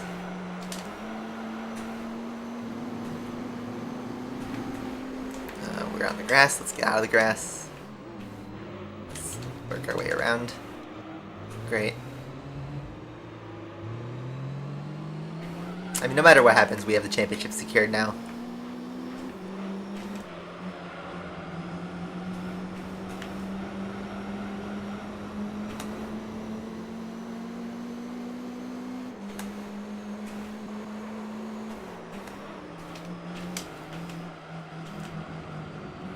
Vivendi killed the game. Everyone likes to blame. In my opinion, the real culprit is the gaming market as a whole, because we're in this like stage of all video games, not just mobile. Paid video games do this too, but you make more money if you can keep a game, if you keep a player on a single game for longer. If you have a yearly release like Call of Duty, you have 3 studios simultaneously developing new games and getting them to buy, you know, $60 plus a DLC season pass plus microtransaction currencies. That makes money. Call of Duty games bring in a ton of money, but they also have tons of expenses. And for a smaller studio, I know it's Gameloft, there's a huge company, but if you're not Activision, basically, you have to get as much money as possible for your game to keep, you know, your doors open. And publishers and studios have found out that by running one game for years is cheaper than running a new game every year or every 2 years or something. And just putting cosmetic stuff, which is cheap, easy to program, and can, like, you know, appeal to emotions or nostalgia or some of the very powerful, like, you know, marketing tactics that companies use all the time. So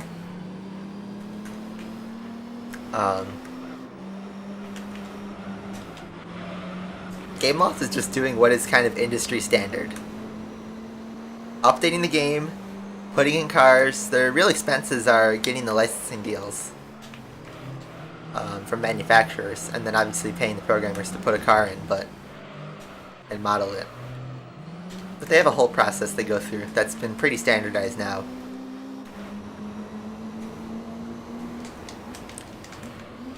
But they haven't had to have a huge, you know, think about how to completely redesign a mechanic because they don't need to. It makes them more money if they just go at the same game they released 3 years ago and just keep updating it. Because a few years ago, games were getting updates anyway. You know, Gran Turismo 5 famously had updates and DLC while they were continually developing GT6 in one studio. And then GT6 was getting updates while GT Sport was getting developed.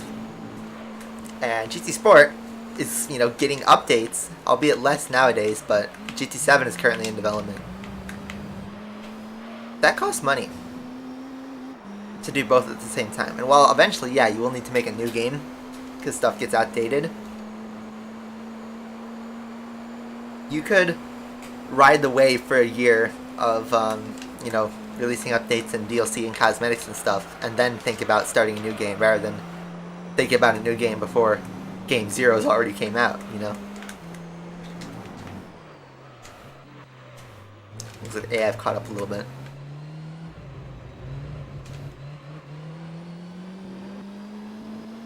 Thing is, if Vivendi games retired, then we'd have no more Asphalt at all, so here's the moral moment. Here's something I don't understand about game fandoms, and I used to be a part of this crowd too, and I might still be to an extent, but there's people who want companies like Gameloft and EA to go bankrupt and shut down and stuff. And they still will not only keep playing the game that they hate, but fork money over and stuff like that. Waste hours, lose sleep over it. If you guys want to send a real message, don't play their game and don't give them your money, especially. Because all businesses want your money. That's the goal. The goal of every single business is to make a profit. Even Friday Night Funkin', they raised like $4 million on a Kickstarter. That's a ton of money to make a game. And considering how, you know, cheap it was to develop in the first place, they don't need $4 million to do that. They get some licenses and some celebrities maybe, but they're pocketing so much cash. And they're seen as the great guys, because they were a free game on Newgrounds with barely any ads. But, you know, when they ask for money through a Kickstarter, everybody forks it over. And you know what? I hope they do well with what they've been given financially. But you know, if you really want to send a message, you tell them with your wallet. You don't buy their game, you don't play their game, watch the ads that give them money. And then they'll listen. They'll think, okay, how can we engage more people and get them to play again? And that's where we'll have to think maybe we should have been more fair to the players on this economy or something like that. It happens. But people will be like, I hope Gameloft falls, or I hope Vivendi goes bankrupt or something. And if that does really happen, then the game gets no more updates. The game might even get its servers pulled, and then you can't play the game at all. And you'd be in basically the same spot as if you just, you know, stepped away yourself. Except you'd probably be mad because you wanted to keep playing. I'm not saying everybody's addicted, but there certainly feels like it these days.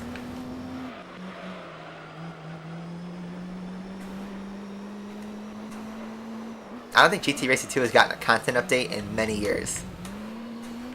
Since like 2016 maybe. Maybe even earlier. I thought it got 4 million. I thought it was... Okay, if it's only 2 million. That's still a lot of money though.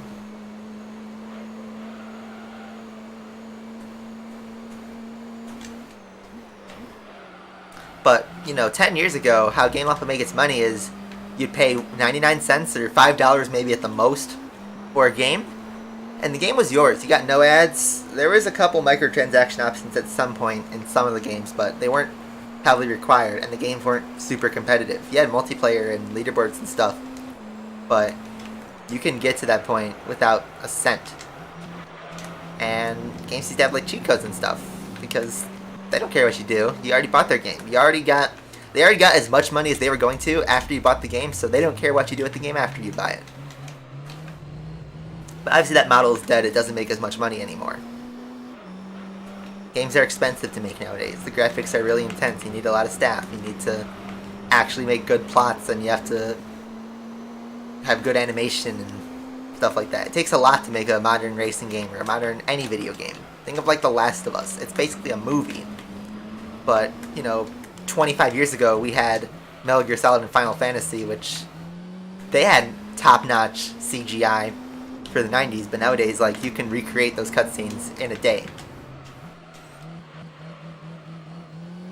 And even before that, like, think of like original Legend of Zelda. The story had to be told through the instruction booklet that came with the game, and a couple of text boxes down the line in the game. And, you know, that's one of the biggest series ever. Nowadays, Zelda does cutscenes and more text boxes and online stuff, but they don't have microtransactions. But it's still expensive to make. Just think big picture.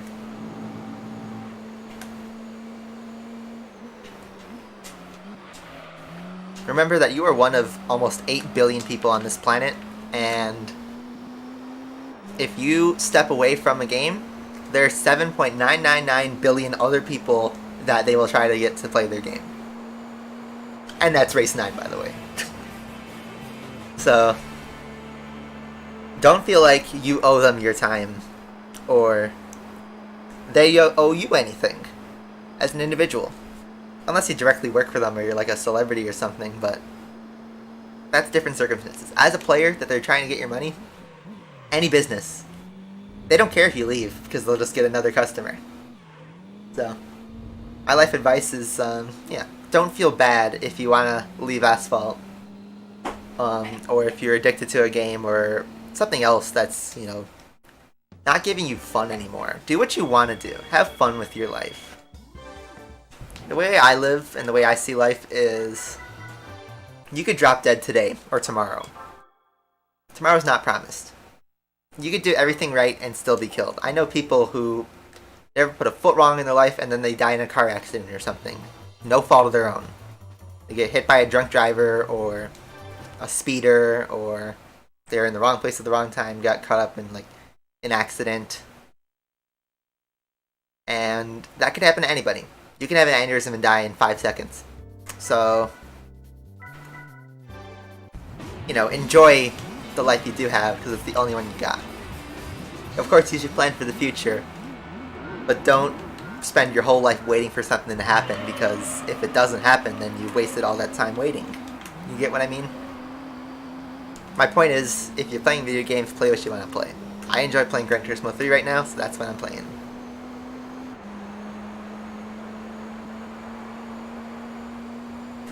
If you enjoy Asphalt 9, more power to you.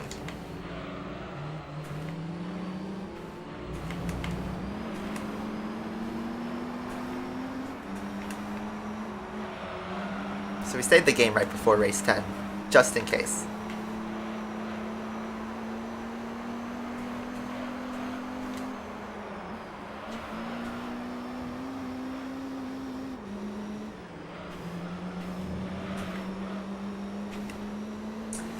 This might have been helpful to have the stage 2 tune up just because it's Tokyo. Let's see.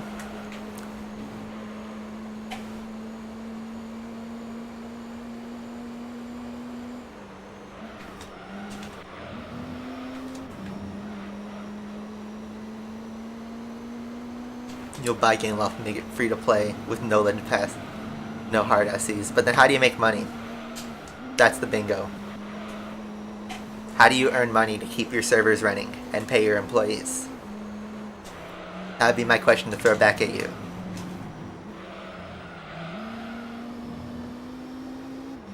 Donate tokens. You can't donate tokens. There's no token transfer. People would exploit that so fast.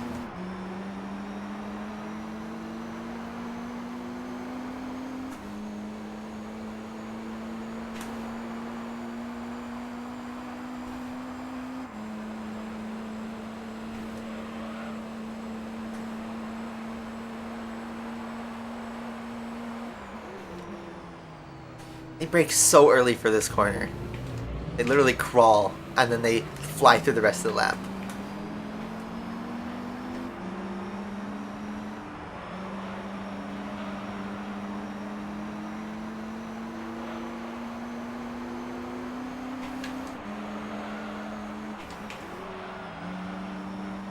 Don't need a controller.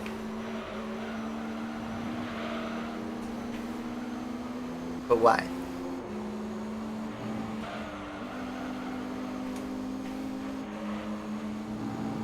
If you're talking about PS2 controller, they don't make them anymore. It's hard to find them. I don't think many people will give you their controller for free. Mine's starting to give up a little bit. I got mine almost 10 years ago. This one, back when the PS2 was still being manufactured. Yeah, Asphalt 8 Plus, for all intents and purposes, it does the job well, and it's a great version of Asphalt 8. It seems like its economy is fair. I know I've never played it, and I've just seen what people have heard, and I watched, I think, one video. But it looks like what Asphalt 8 should have been. Long ago.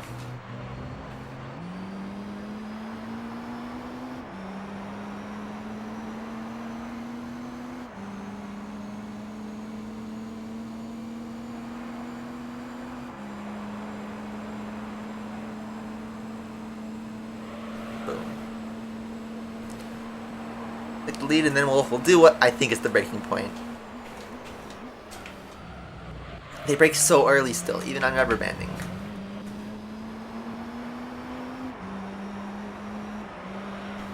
Oh, I turned in way too early.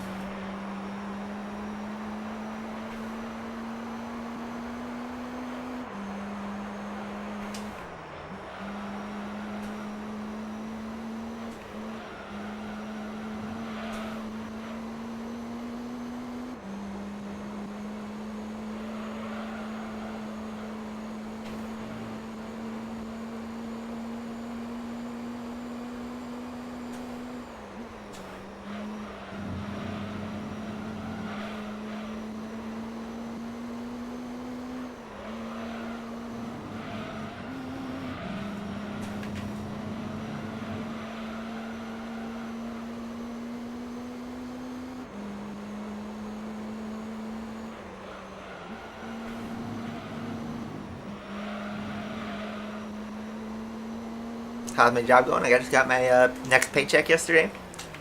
So far it's going so well. I enjoy what I do, and I managed to get a day off next Friday, so I'm gonna go. I guess I forgot to tell you guys, so sorry if I'm going off track a little bit, but this will make sense in a second. There's gonna be no stream next week, at all.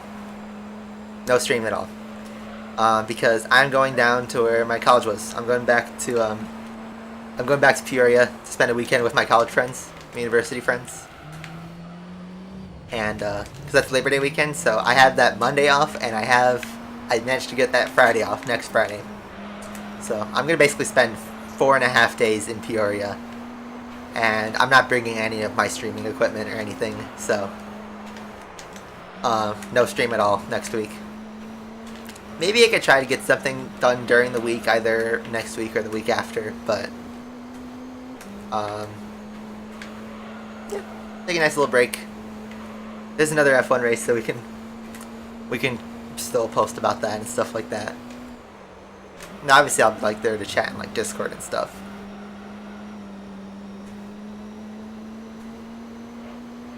One hour to go for 30 hours? Yeah. I'm debating if we should start the next championship or do half of it maybe.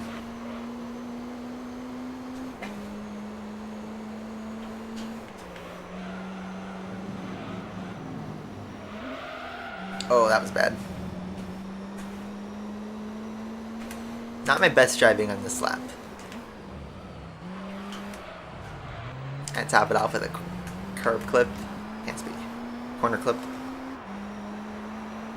So, the US. My company was planning to go back in September, mid-September. And now they pushed the date back to mid-October. At least 1 month. So, I don't know what's going to happen. We might have another lockdown at some point. The mask requirement is back in my state 100% for even vaccinated people. For everyone under the age of 2. So,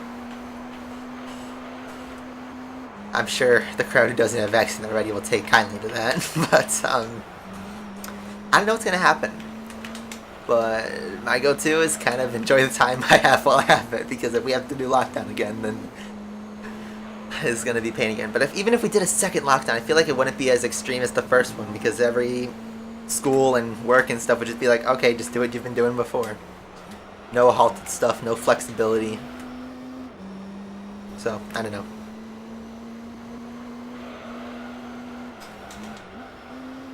Until they can get it under control and get, everybody vaccinated, we're going to be stuck here for a while.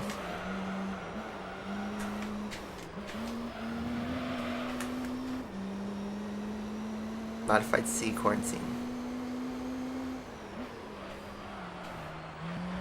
Take it easy on the last corner of the last race. Been a pretty easy, clean sweep. And the NSX has also been having a sweep of his own. But, across the line, we win it. That was a long championship. That was almost 2 hours of the stream. It was only like an hour and a half of driving, but that took a while. So I'm just going on Tartari now. Well then. So yeah, rally cars are in pain. That was always going to happen. And the standings, 60 points for the NSX, 35 for the C. They're actually tied, the C5R and the Pennzoil GTR. And then the Evo beat the Subaru. So that battle was settled there.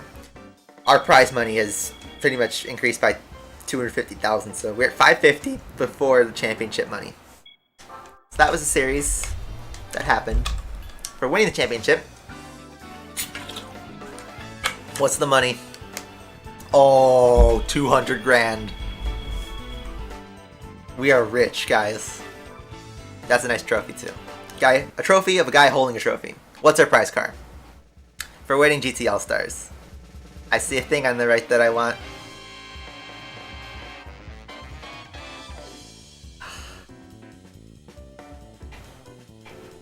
I want to reset the prize car, but I don't know. Tuner Skyline.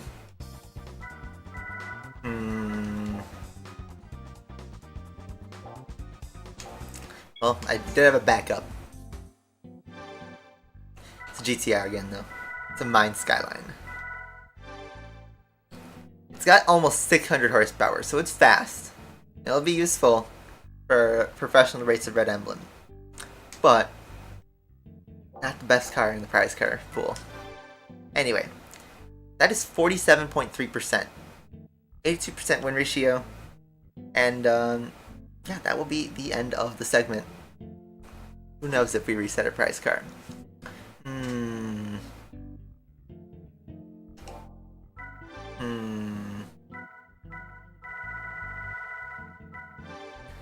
You guys think we should keep it, or we should do a dirty?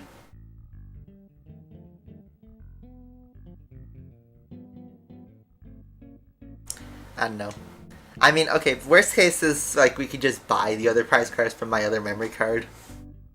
We have money, so.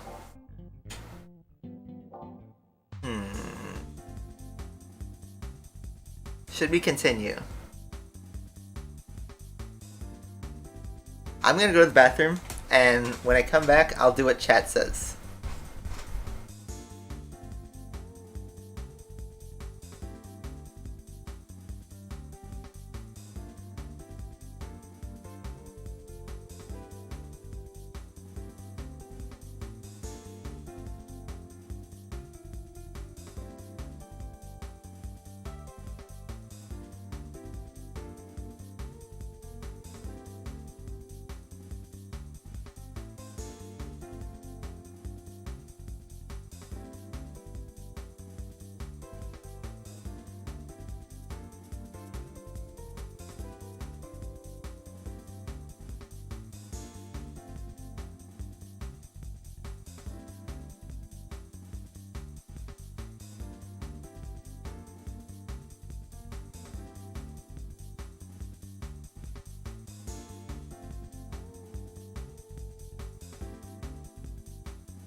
I'm back. I didn't pause the time. Nobody said if we should keep the car or if we should try a recycle. The one thing with this series is every single prize car in this series is only unlocked in this thing. So we would never see this car again. So I don't know. I think it's a cool car. I don't think it's as good as the other stuff. So GamesX says keep the car. Last chance.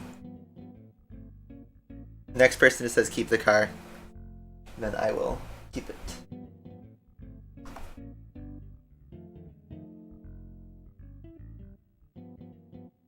Keep it. I know it's just GamesX again, but fine, I'll do it. We're keeping it.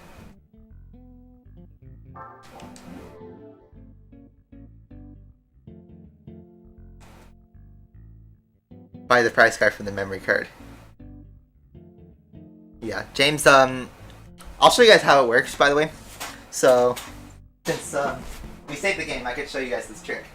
So this is my bag of PS2 memory cards that I've had ever since I was a kid. And I'll kind of show you guys what I got going on here. So, this is the memory card I had when I was like a little kid. It was an Action Replay.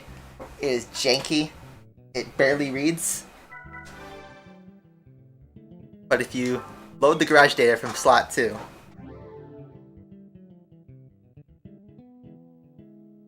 you can buy cars. So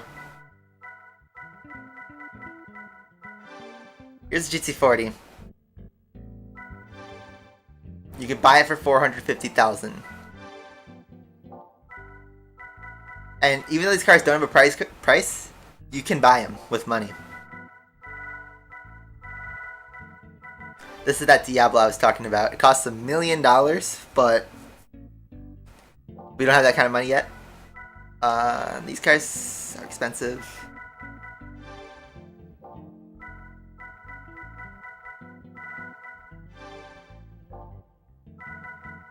Do I have a ray break here on this card?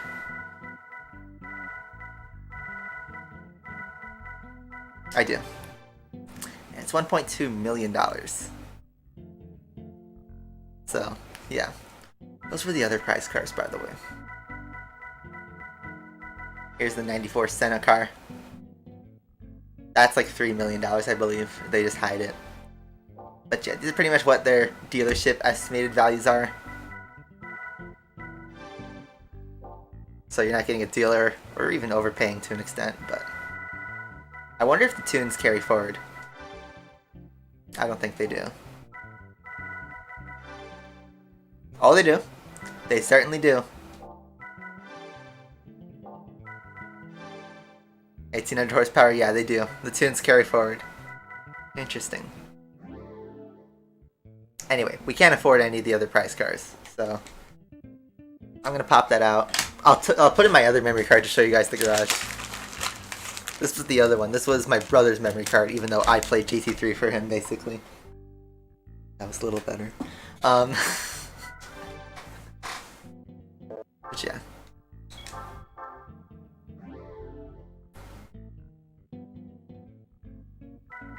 So, this is a sort of similar garage, but this one I played like without cheat codes or anything.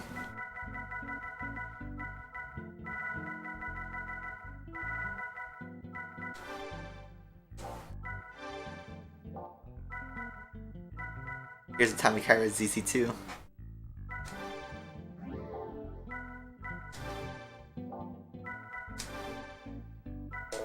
Not enough money, so we can afford the ZC2. I don't know how much it is, but could buy it. $2 million for the GT1 road car. Wow.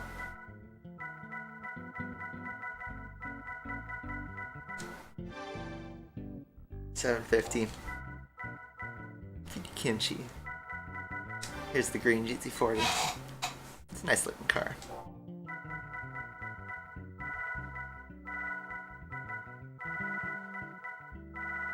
Does this have the tune I used? It does. Camaro race car. So many cars we missed out on.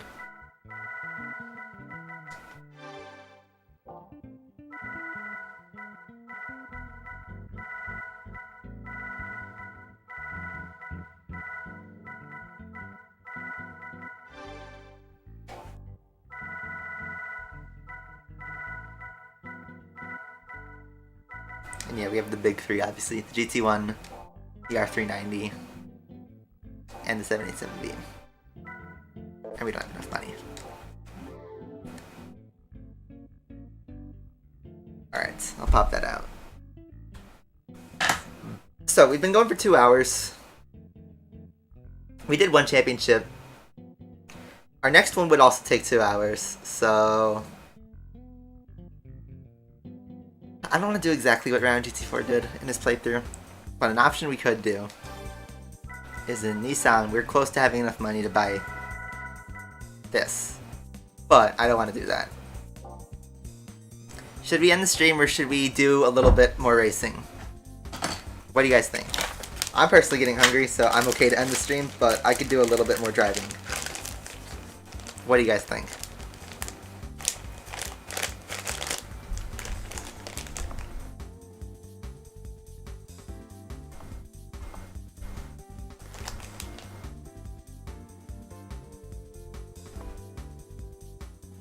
A little bit more, like 3 races. That sounds good. Alright, I'm gonna put this bag back. I'll show you guys, by the way, since we're in a little break. I told you guys that I added something to my collection. So remember... Oh wait, wrong thing. There we go. Okay, so I bought this.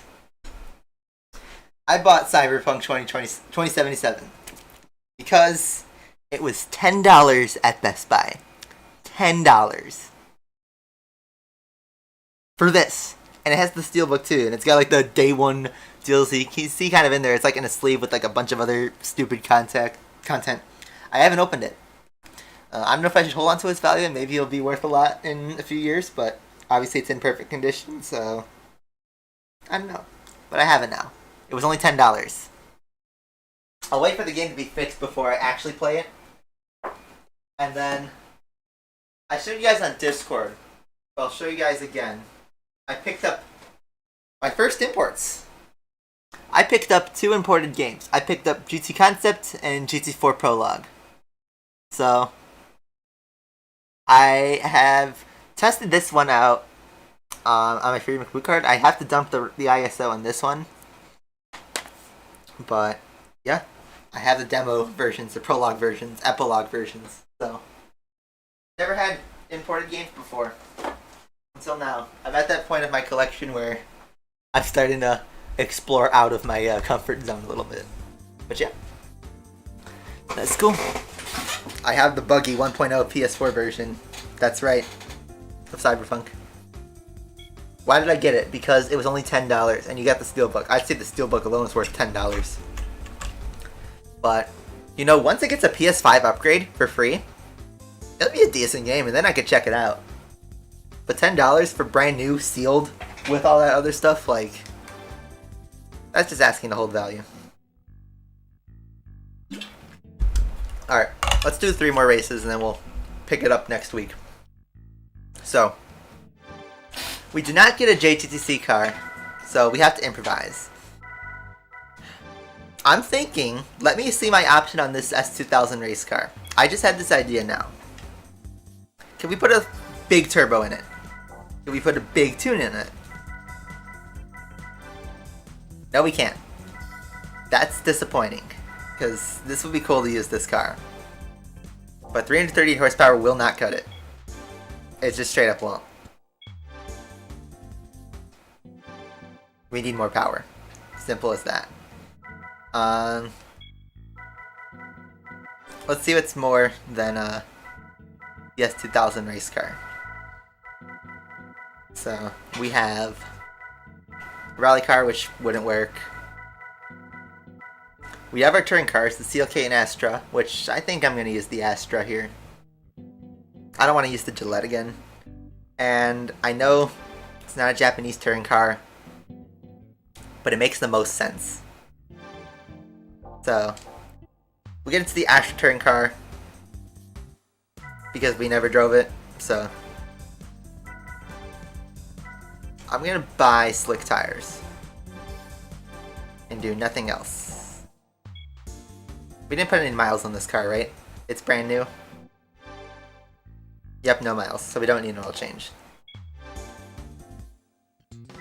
What'd you miss? We just did GT All-Stars and I won a Skyline, which was not a JTTC car, so we have to use the Astra touring car. We're using a German touring car for a Japanese GT touring car championship. So there's no limit, so it allows that. But, well, unless I buy a Pennzoil Nismo GTR, which I don't have enough. I'm close to being enough to buy it, but, well, I'm pretty sure non-Japanese touring cars raced in JGTC before. I know, like, Lamborghini and Ferrari have raced in JGTC. I'm just gonna search, did DTM race in JGTC?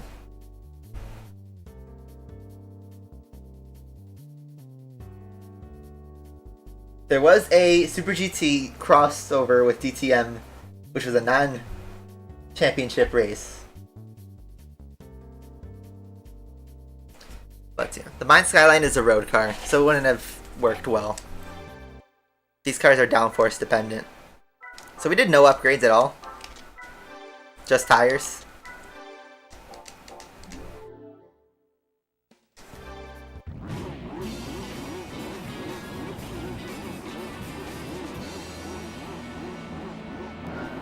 But yeah, I think this is the time we can use this touring car.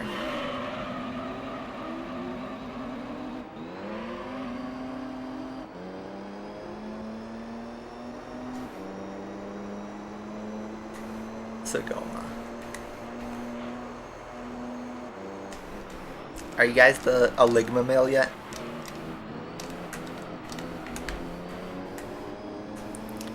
Slow acceleration, but we are fast enough to race with these guys.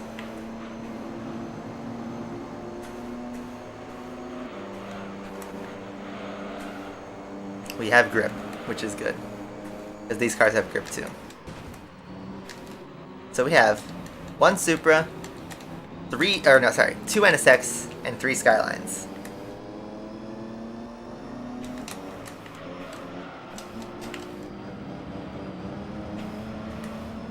Whoa. Big moment for the other AI there. So yeah, this championship will take just about as long as GT All-Stars did. Because we're in about the same caliber car. The races will be pretty much just as long. We're just in a different car. But yes, that is the Supra. And that is the main car of the game. Casual Time Supra, the cover car, if you will.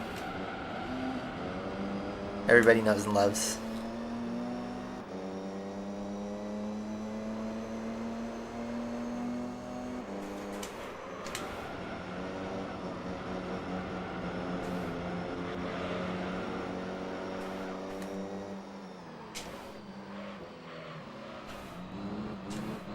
No big heavyweight Gillette Vertigo to handle, even though this car looks blockier and does have some oversteer moments.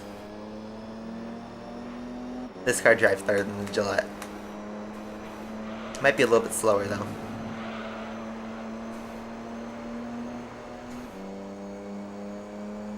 The Supra on Asphalt 8. Rip.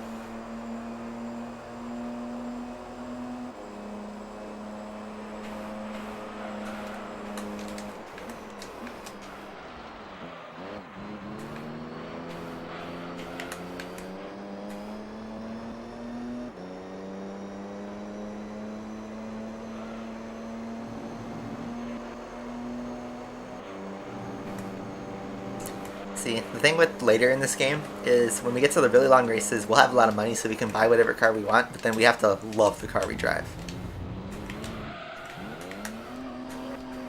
But these cars, these fast cars, cost over $1 million, so we're not quite there yet.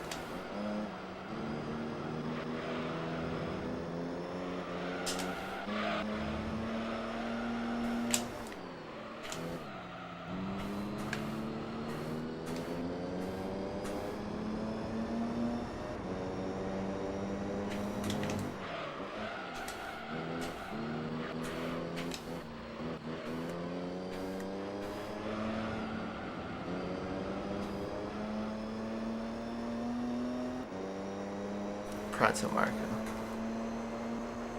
Pronto Charles. I need you to pick up a Finala from IKEA.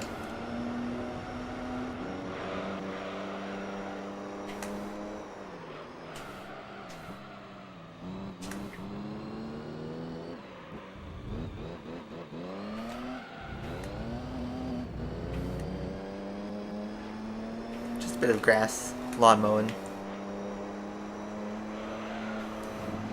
Yeah. Anyone's like just tuning in before we start the championship, we're gonna do 3 races and then we're gonna save and call it a day because GT All Stars took us like 2 hours and I kind of am getting hungry for lunch, so we'll do 3 races, which is like 15 laps, and then we'll move on the next week and wrap it up there.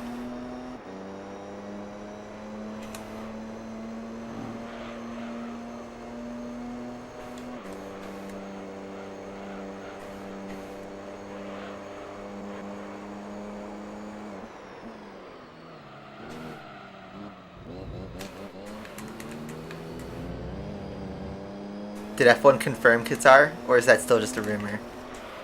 Because I hear they're going to try the MotoGP track, which, well, it'll be as popular as the Saudi Arabian Grand Prix in terms of publicity, but hopefully the track is good for F1.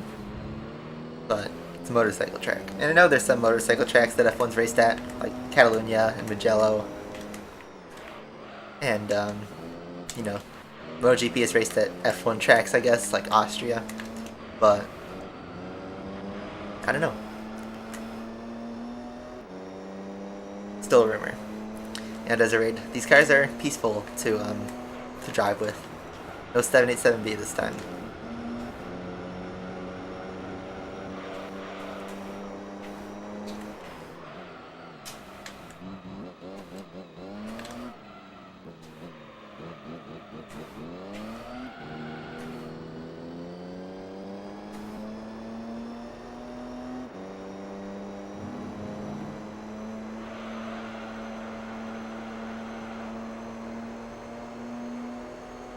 the vaccine.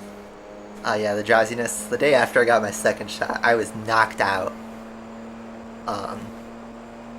So yeah, just stay hydrated and take a walk. The F5's hard to drive, it is, but so is the Jesco. I feel like any car that goes above 270 miles an hour is like really tough to like really drive.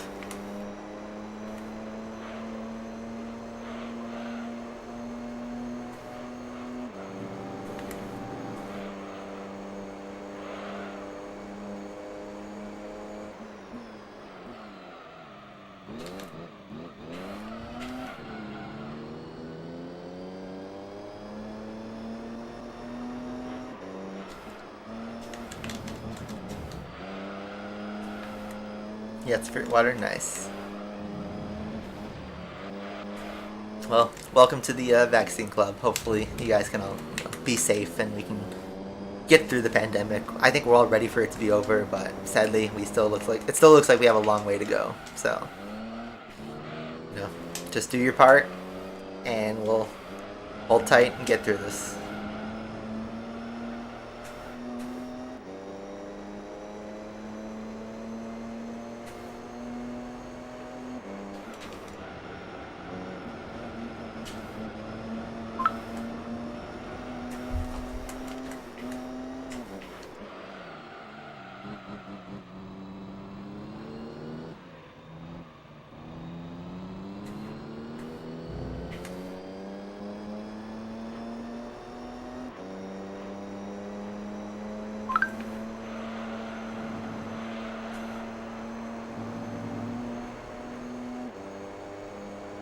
Alright.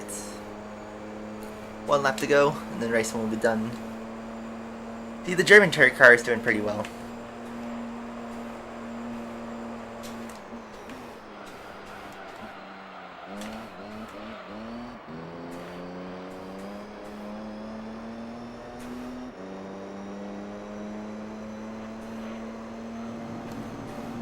Yeah, I think we'll hit the 30-hour mark in the next stream.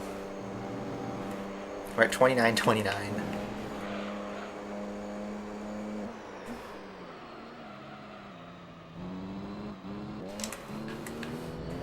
Oh, too much grass.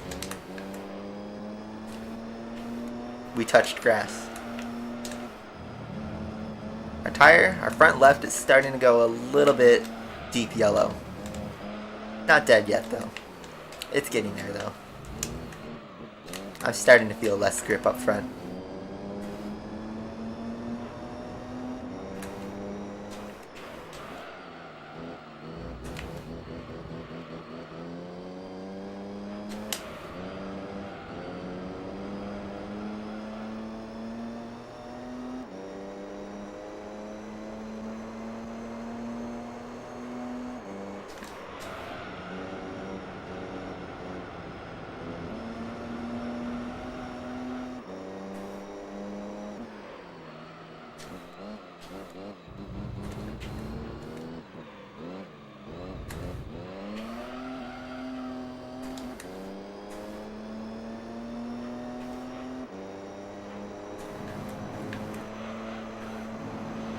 Alright, final corner. And that's race one.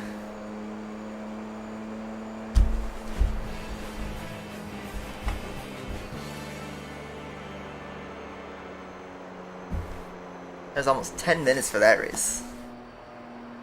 But yep. NSX and Skyliner dispersed, and then Castrol Supra. You notice the Pennzoil and Castrol Mugen are back from GT All-Stars. Now they're getting clapped by the Tom Supra. So that's 15 grand. We'll have even more money. We'll probably... Will we be a millionaire by the end? I think so.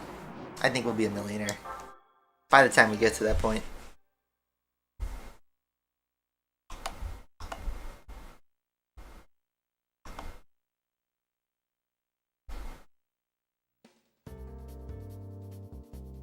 Apparently, Lando has passed his checks and is good to race.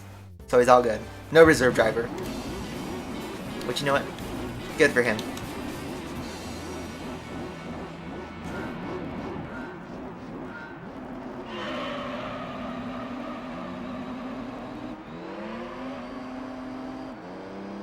Yeah, we're still streaming.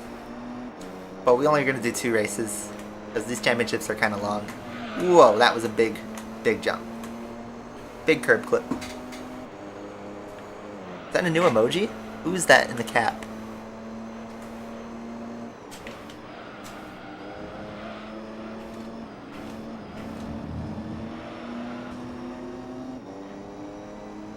Or is it like Twitch where you can use channels you sub to across different channels?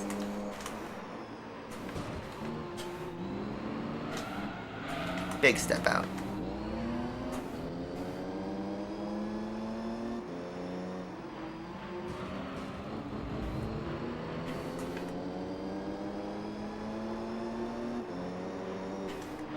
Yeah, I'd say this game still holds up today. By modern standards even. A lot of games haven't aged well, even like 10 years ago. But this is one of the few that do still control well. That's a big issue with retro games, is the controls aren't perfect anymore. And while there's some controls that are a little bit better, like button acceleration is a little outdated, but if you use the triggers, it can make it work. But otherwise the steering and rumble is responsive enough to still control nowadays. Handling's not too arcadey or too strict. So hopefully the AI don't pick up massively if we get further in.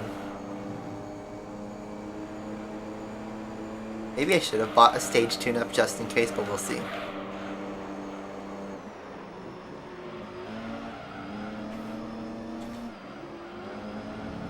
It's gonna slice through.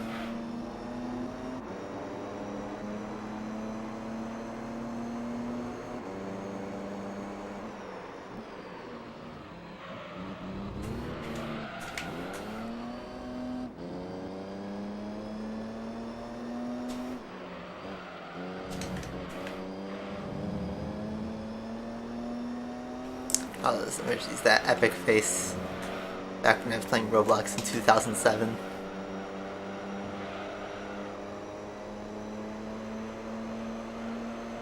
Alright. JSP2.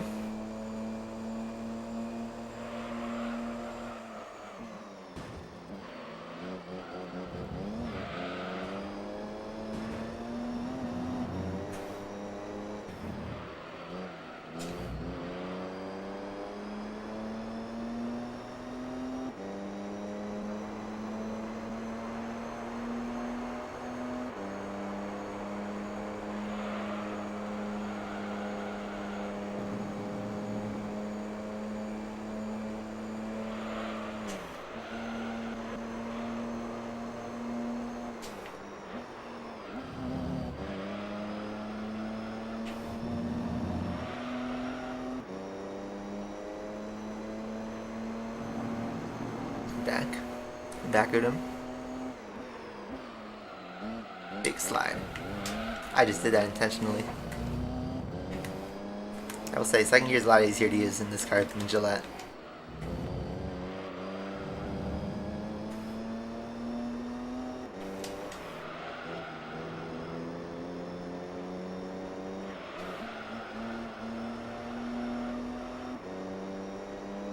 It's almost 2 AM. Wow.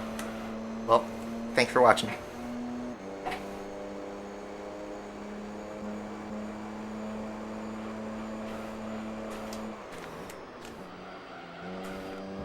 Big heat. That curb is large, just to say. It's almost 1 AM where you're at. It's almost 12 PM where I'm at. Pretty much lunchtime. These curves are steep, but they're not meant for you to jump over them, so they punish the car, which kind of serves its purpose, but yeah.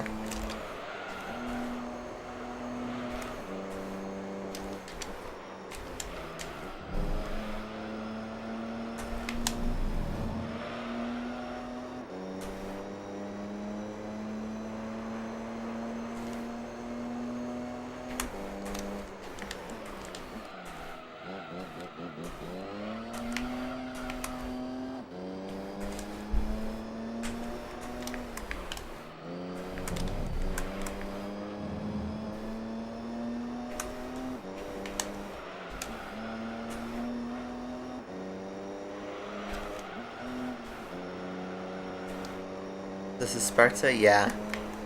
I know you guys are younger than me, but all that stuff's super nostalgic when I was a little kid.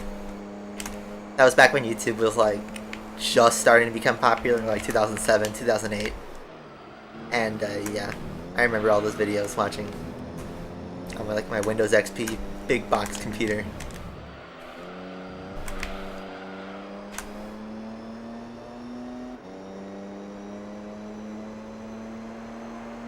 Nostalgia. I don't remember how young you guys are, but I'm sure you also remember that too. I don't know when you guys started watching YouTube. I mean, I don't think it's like popular, like it's like the hottest meme, but everyone knows what it is. And, you know, if someone has a throwback, people will still say this is Sparta, they're kicking somebody or something. That movie, 300, that was the Source movie. Great movie, by the way. If you haven't seen it, you should watch it, because it's a great movie. Just aside from the meme moment. The meme moment's awesome in the movie, too. But the rest of the movie is great. You should watch it if you're old enough. But yeah. So much nostalgia. Alright. Final sector, the final lap.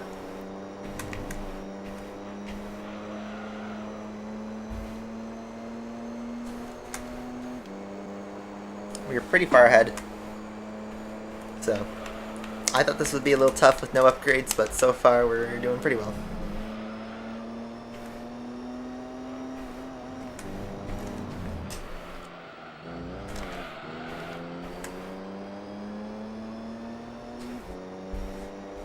Alright. Race 2? Done. This will pay off later.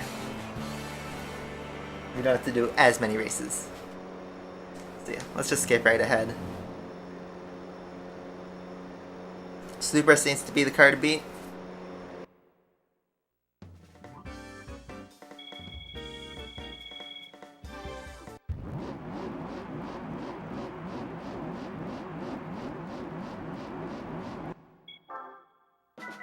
I'm just gonna save, even though we're gonna do the next race, but just in case I get bored. Or if it's a really long one.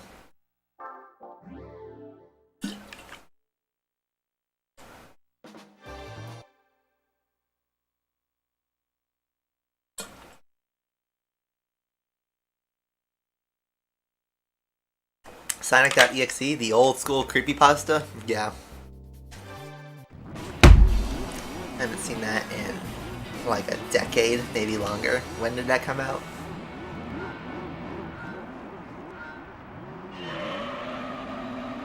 I didn't really get disturbed by that video at all.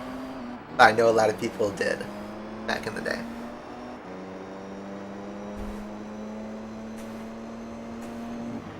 I don't remember anybody's name, but obviously it was about Sparta and Greece. And it was King Leonidas was the main character. I don't remember anybody else in the movie, like, by name. But yeah, they were fighting the Persians in that movie.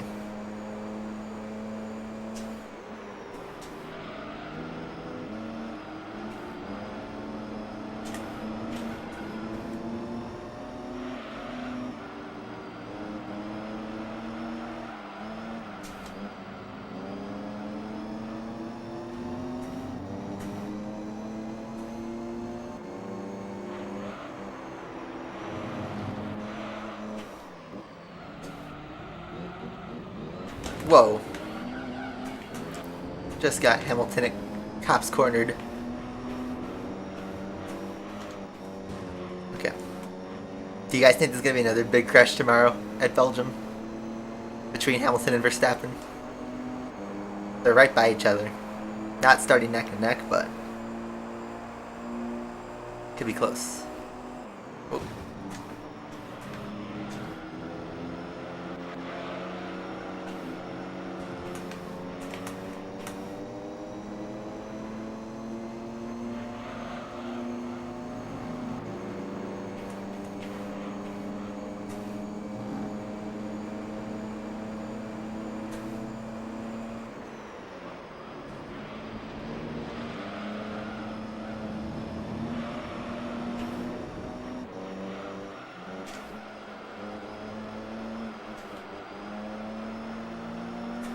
trying to make a move on the Supra.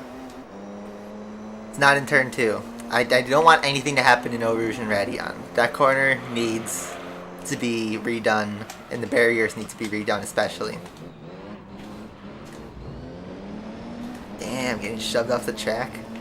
Okay, but yeah, I'm talking like on the first corner. I forget what it's called. Not Blanchimont, but I don't remember. But turn 1, that's a high crash chance. And the one right before the bus stop also is possible.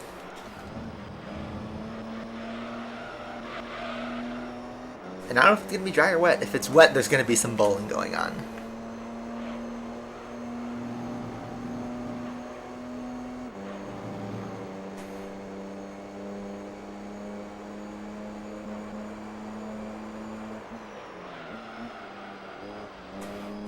But, you know, if Verstappen and Hamilton have a crash, then Russell could win the race, guys.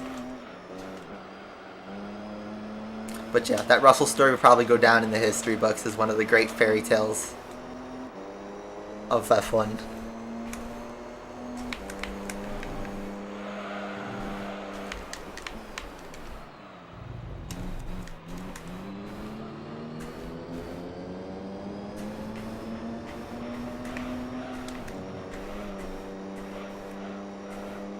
Alright, see you, Games X. Thanks for watching.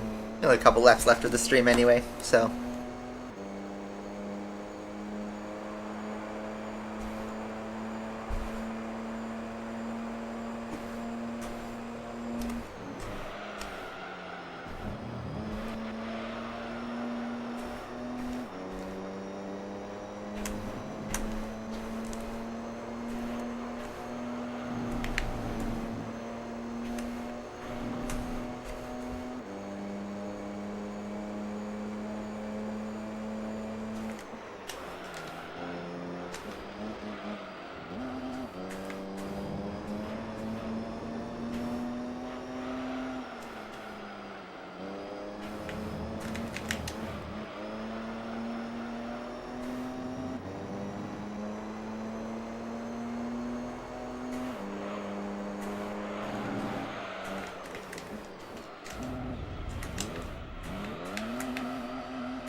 Alright, that was a bit messy, but one lap to go.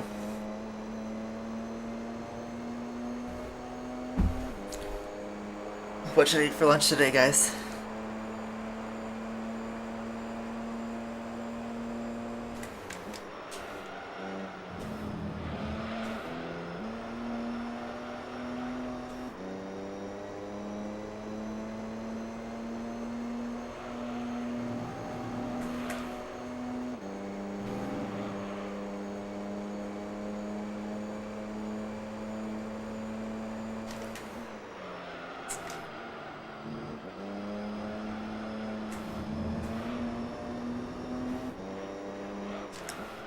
Sheep lamp?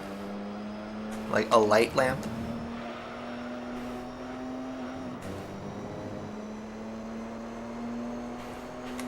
I mean, I've never tried it before.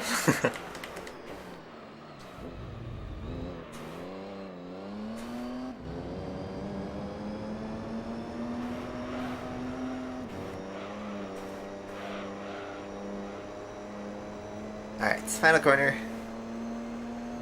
And one more gear shift. That's the fastest lap too. Pretty good. Pretty good. Alright, well, for the video, this will just be one video, so this will make no sense, but for those watching the stream, I think that's going to be it for the stream, so we're in a good spot in GT3. I'm going to save the game, and we will pick this up next in 2 weeks. Remember, there's going to be no stream next week, so we'll pick this up later. I'll have some videos that go out to catch up for, so we are saved. We are all set. Hopefully you guys had a great week. Enjoy the rest of your weekend. Enjoy the race tomorrow. It's going to be super exciting. I can't wait for it. And yeah, thank you guys all for watching. I'll see you guys next week. Bye-bye.